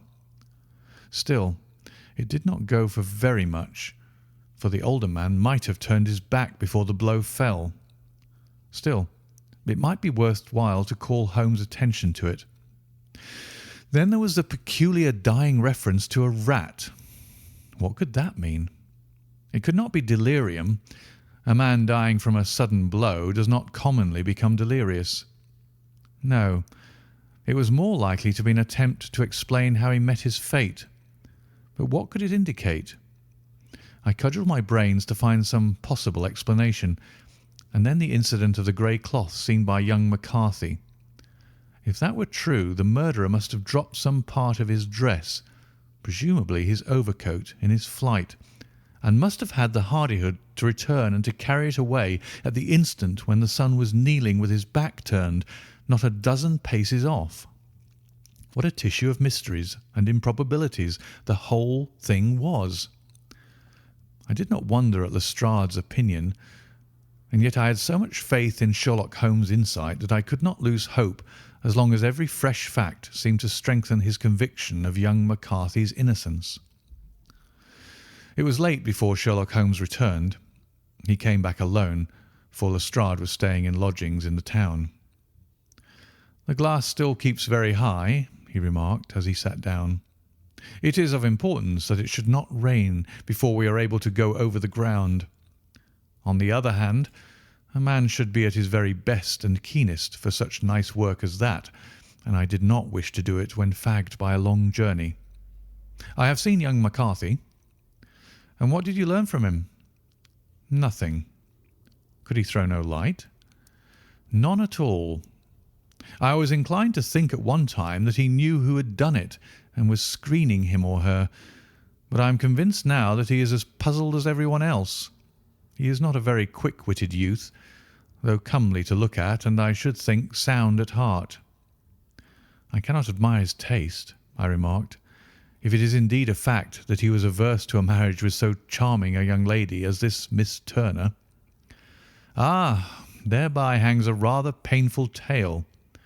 This fellow is madly, insanely in love with her, but some 2 years ago, when he was only a lad and before he really knew her, for she had been away 5 years at a boarding school, what does the idiot do but get into the clutches of a barmaid in Bristol and marry her at a registry office? No one knows a word of the matter, but you can imagine how maddening it must be to him to be upbraided for not doing what he would give his very eyes to do, but what he knows to be absolutely impossible. It was sheer frenzy of this sort which made him throw his hands up into the air when his father, at their last interview, was goading him on to propose to Miss Turner. On the other hand, he had no means of supporting himself, and his father, who was by all accounts a very hard man, would have thrown him over utterly had he known the truth. It was with his barmaid wife that he had spent the last 3 days in Bristol, and his father did not know where he was. Mark that point. It is of importance. Good has come out of evil, however, for the barmaid, finding from the papers that he is in serious trouble and likely to be hanged, has thrown him over utterly and has written to him to say that she has a husband already in the Bermuda dockyard, so that there is really no tie between them. I think that that bit of news has consoled young McCarthy for all that he has suffered. But if he's innocent, who has done it? Ah, who? I would call your attention very particularly to 2 points. One is that the murdered man had an appointment with someone at the pool, and that the someone could not have been his son, for his son was away, and he did not know when he would return. The second is that the murdered man was heard to cry "Cooee" before he knew that his son had returned. Those are the crucial points upon which the case depends. And now let us talk about George Meredith, if you please, and we shall leave all minor matters until tomorrow. There was no rain, as Holmes had foretold, and the morning broke bright and cloudless. At 9 o'clock Lestrade called for us with the carriage, and we set off for Hatherley Farm and the Boscombe Pool. "There's a serious news this morning," Lestrade observed. "It is said that Mr. Turner of the Hall is so ill that his life is despaired of." "An elderly man, I presume," said Holmes. "About 60, but his constitution has been shattered by his life abroad, and he has been in failing health for some time. This business has had a very bad effect upon him. He was an old friend of McCarthy's, and, I may add, a great benefactor to him, for I have learned that he gave him Hatherley Farm rent-free." "Indeed, that is interesting," said Holmes. "Oh, yes. In 100 other ways he has helped him. Everybody about here speaks of his kindness to him." "Really? Does it not strike you as a little singular that this McCarthy, who appears to have had little of his own, and to have been under such obligations to Turner, should still talk of marrying his son to Turner's daughter, who is presumably heiress to the estate, and that in such a very cocksure manner, as if it were merely a case of a proposal and all else would follow? It is the more strange, since we know that Turner himself was averse to the idea. The daughter told us as much.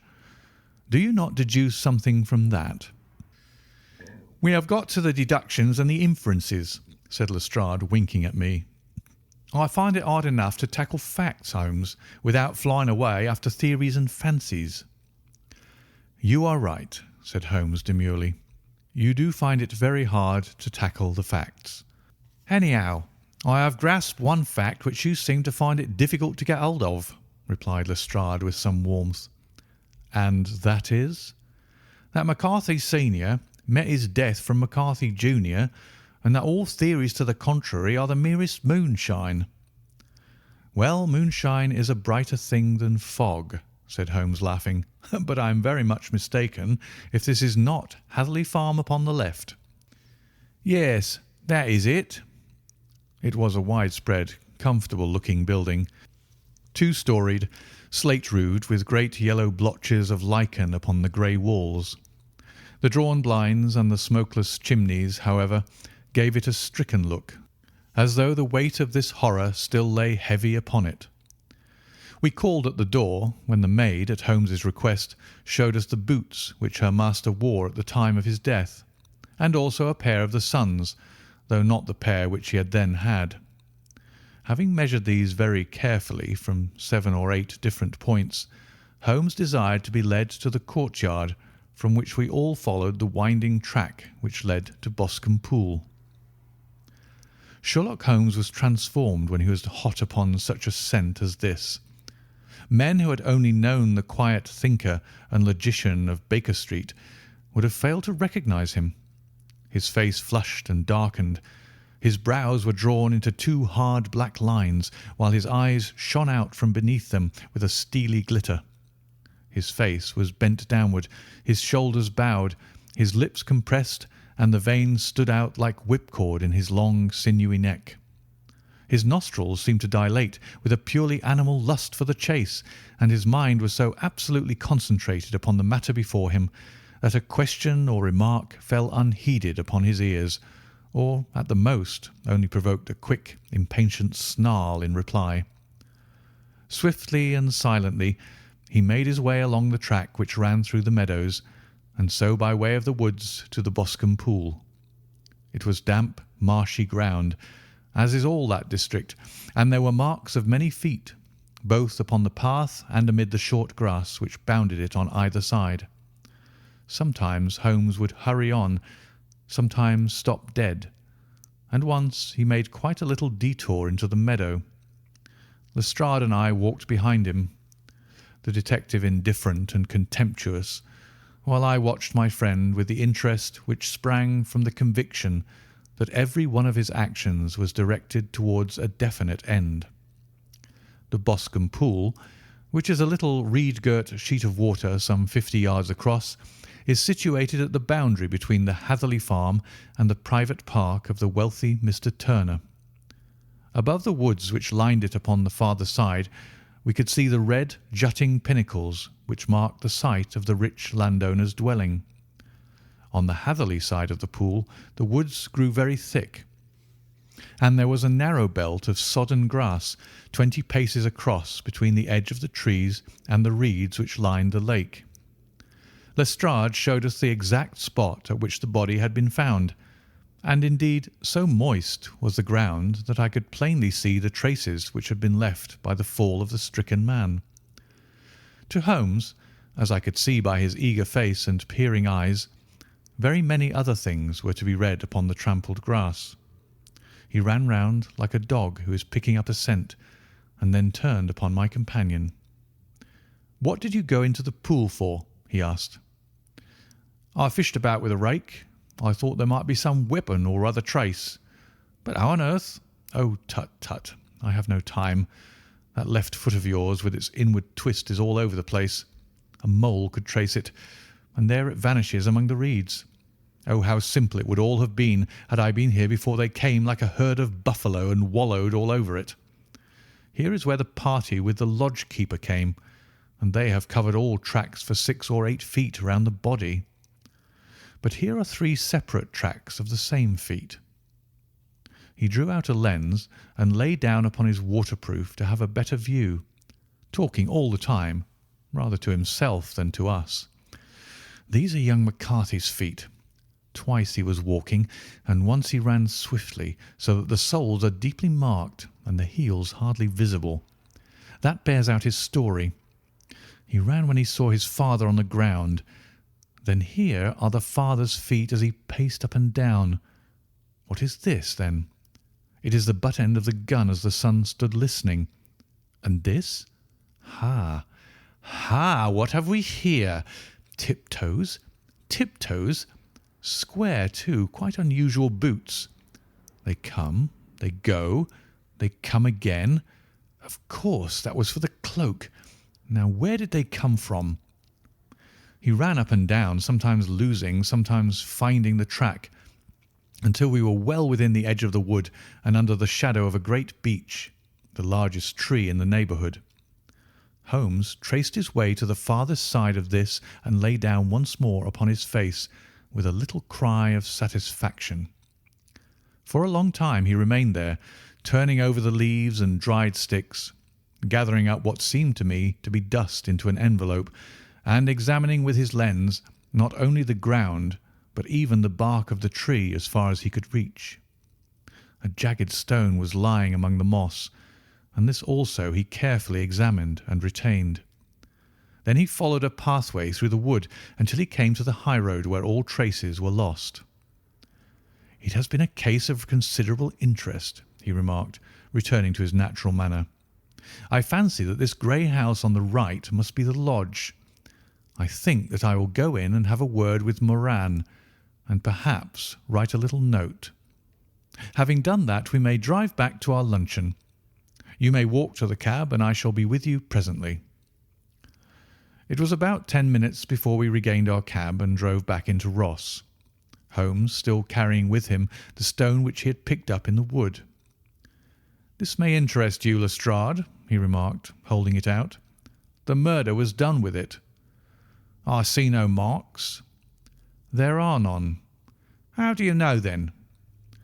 "The grass was growing under it. It had only lain there a few days. There was no sign of a place whence it had been taken. It corresponds with the injuries. There is no sign of any other weapon." "And the murderer?" "Is a tall man, left-handed, limps with the right leg, wears thick-soled shooting boots and a grey cloak, smokes Indian cigars, uses a cigar holder, and carries a blunt penknife in his pocket. There are several other indications, but these may be enough to aid us in our search." Lestrade laughed. "I am afraid that I am still a sceptic," he said. "Theories are all very well, but we have to deal with a hard-headed British jury." "Nous verrons," answered Holmes calmly. "You work your own method, and I shall work mine. I shall be busy this afternoon and shall probably return to London by the evening train." "And leave your case unfinished?" "No, finished." "But the mystery?" "It is solved." "Who was the criminal, then?" "The gentleman I describe." "But who is he?" "Surely it would not be difficult to find out. This is not such a populous neighbourhood." Lestrade shrugged his shoulders. "I am a practical man," he said, "and I really cannot undertake to go about the country looking for a left-handed gentleman with a gammy leg. I should become the laughing-stock of Scotland Yard." "All right," said Holmes quietly. "I have given you the chance. Here are your lodgings. Good-bye. I shall drop you a line before I leave." Having left Lestrade at his rooms, we drove to our hotel, where we found lunch upon the table. Holmes was silent and buried in thought, with a pained expression upon his face, as one who finds himself in a perplexing position. "Look here, Watson," he said when the cloth was cleared. "Just sit down in the chair and let me preach to you for a little. I don't know quite what to do, and I should value your advice. Light a cigar and let me expound." "Pray do so." "Well, now, in considering this case, there are 2 points about young McCarthy's narrative which struck us both instantly, although they impressed me in his favour and you against him. One was the fact that his father should, according to his account, cry cooee before seeing him. The other was his singular dying reference to a rat. He mumbled several words, you understand, but that was all that caught the son's ear. Now, from this double point, our research must commence, and we will begin it by presuming that what the lad says is absolutely true." "What of this cooee, then?" "Well, obviously it could not have been meant for the son. The son, as far as he knew, was in Bristol. It was mere chance that he was within earshot. The cooee was meant to attract the attention of whoever it was that he had the appointment with. But cooee is a distinctly Australian cry, and one which is used between Australians. There is a strong presumption that the person whom McCarthy expected to meet him at Boscombe Pool was someone who had been in Australia." "What of the rat, then?" Sherlock Holmes took a folded paper from his pocket and flattened it out on the table. "This is a map of the colony of Victoria," he said. "I wired to Bristol for it last night." He put his hand over part of the map. "What do you read?" "ARAT," I read. "And now?" He raised his hand. "Ballarat." "Quite so. That was the word the man uttered, and of which his son only caught the last 2 syllables. He was trying to utter the name of his murderer, so-and-so of Ballarat." "It is wonderful," I exclaimed. "It is obvious. And now, you see, I had narrowed the field down considerably. The possession of a grey garment was a third point, which, granting the son's statement to be correct, was a certainty. We have come now, out of mere vagueness, to the definite conception of an Australian from Ballarat with a grey cloak." "Certainly."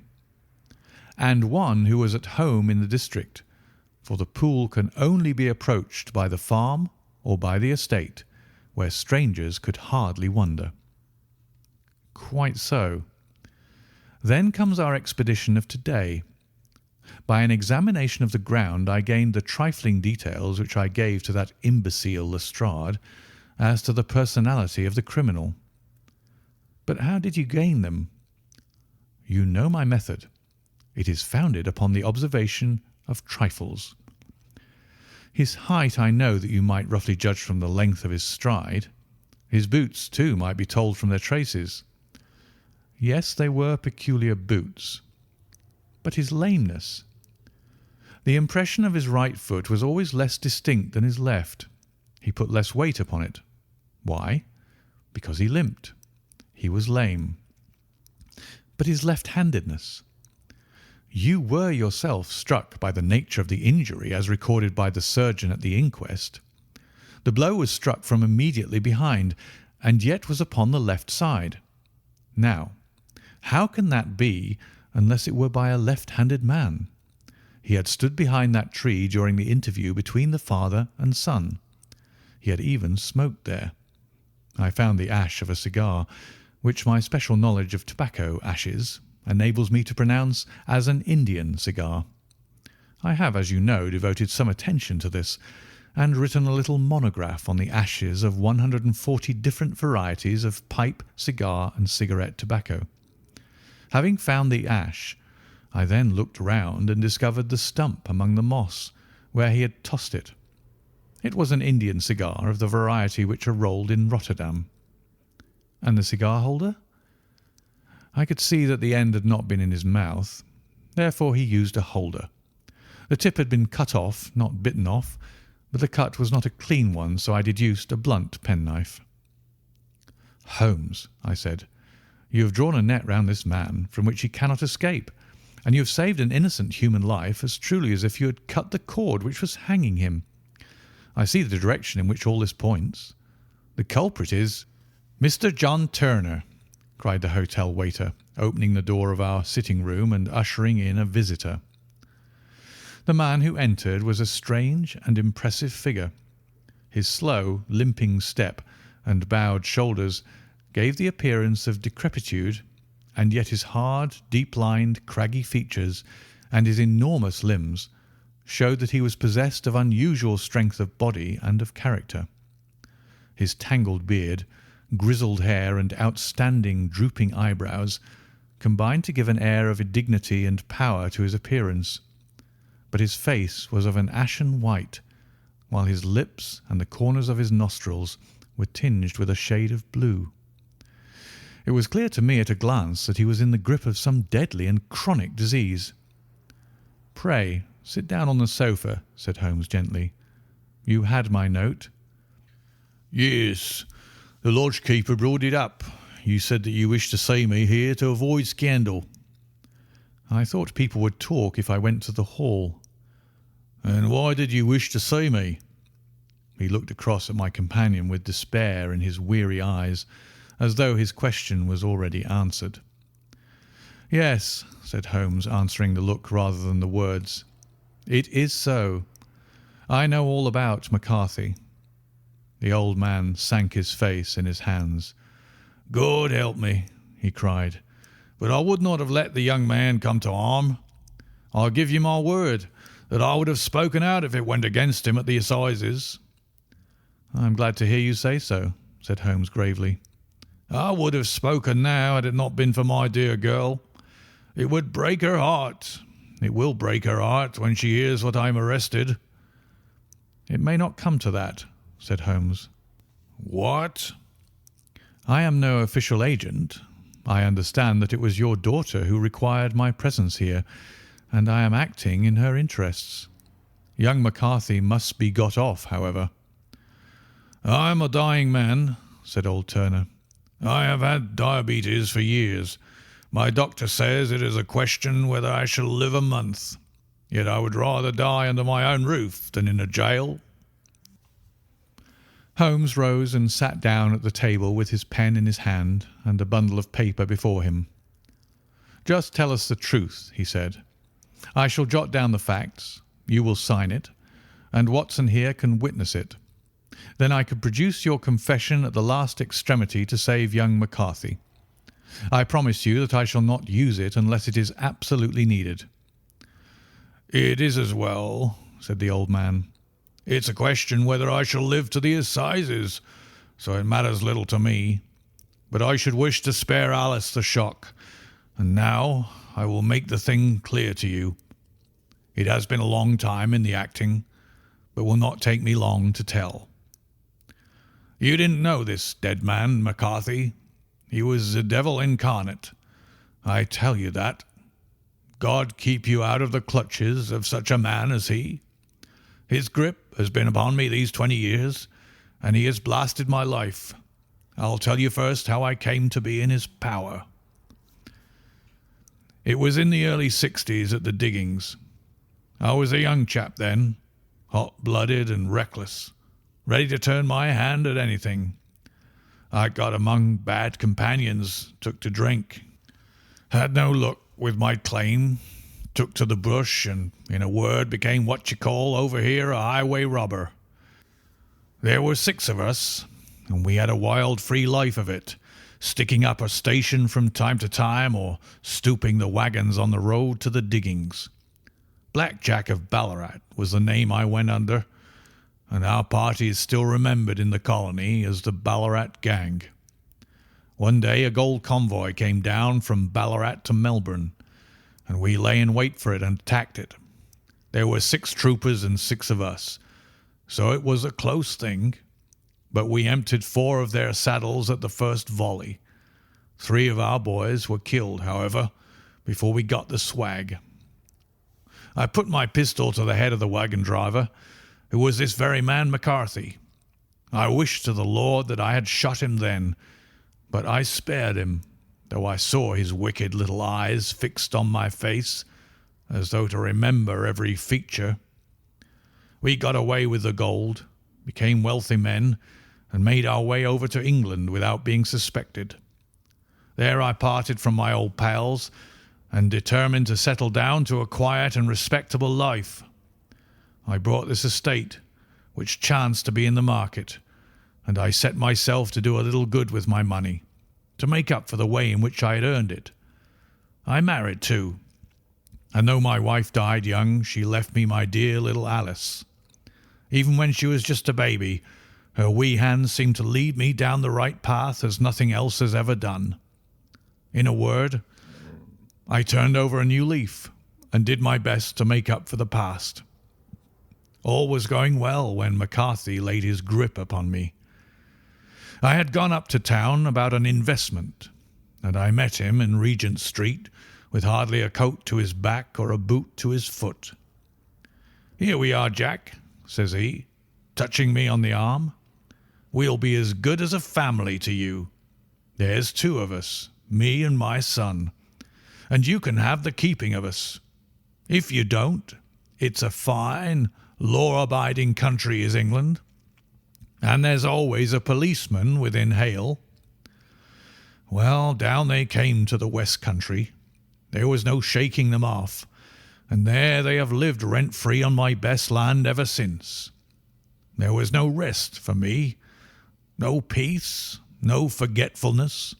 Turn where I would, there was this cunning, grinning face at my elbow. It grew worse as Alice grew up, for he soon saw I was more afraid of her knowing my past than of the police.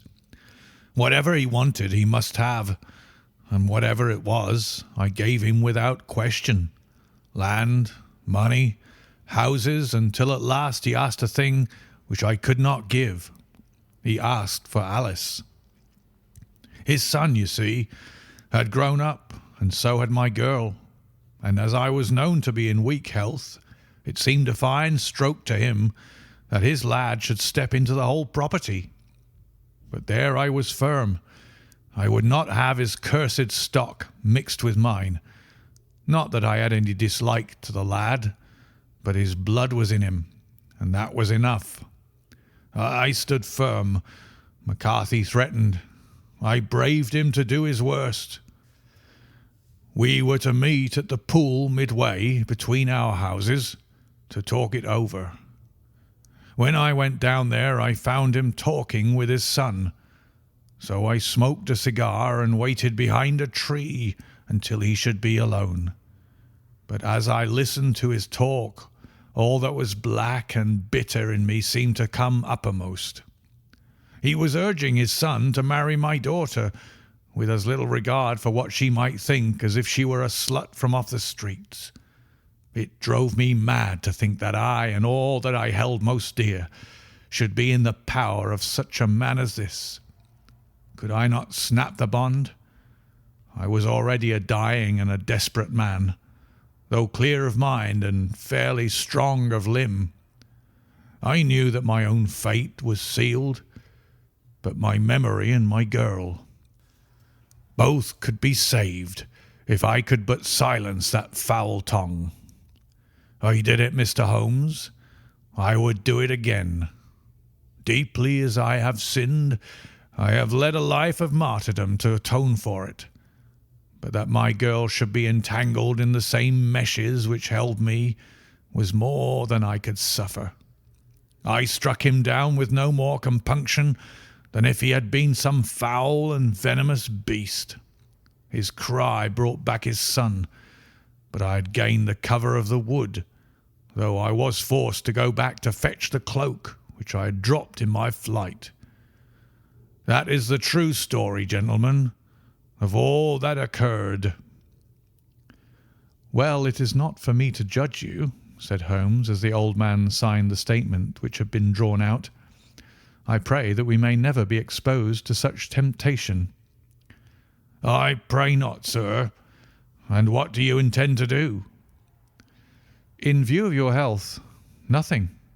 You are yourself aware that you will soon have to answer for your deed at a higher court than the assizes.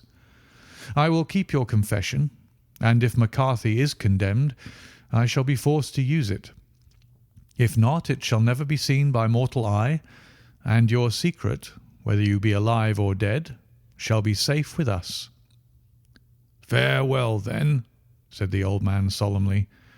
"Your own deathbeds, when they come, will be the easier for the thought of the peace which you have given to mine." Tottering and shaking in all his giant frame, he stumbled slowly from the room. "God help us," said Holmes after a long silence. "Why does fate play such tricks with poor helpless worms? I never hear of such a case as this that I do not think of Baxter's words and say, 'There but for the grace of God goes Sherlock Holmes.'" James McCarthy was acquitted at the assizes on the strength of a number of objections which had been drawn out by Holmes and submitted to the defending counsel. Old Turner lived for 7 months after our interview, but he is now dead, and there is every prospect that the son and daughter may come to live happily together in ignorance of the black cloud which rests upon their past. End of the Boscombe Valley Mystery.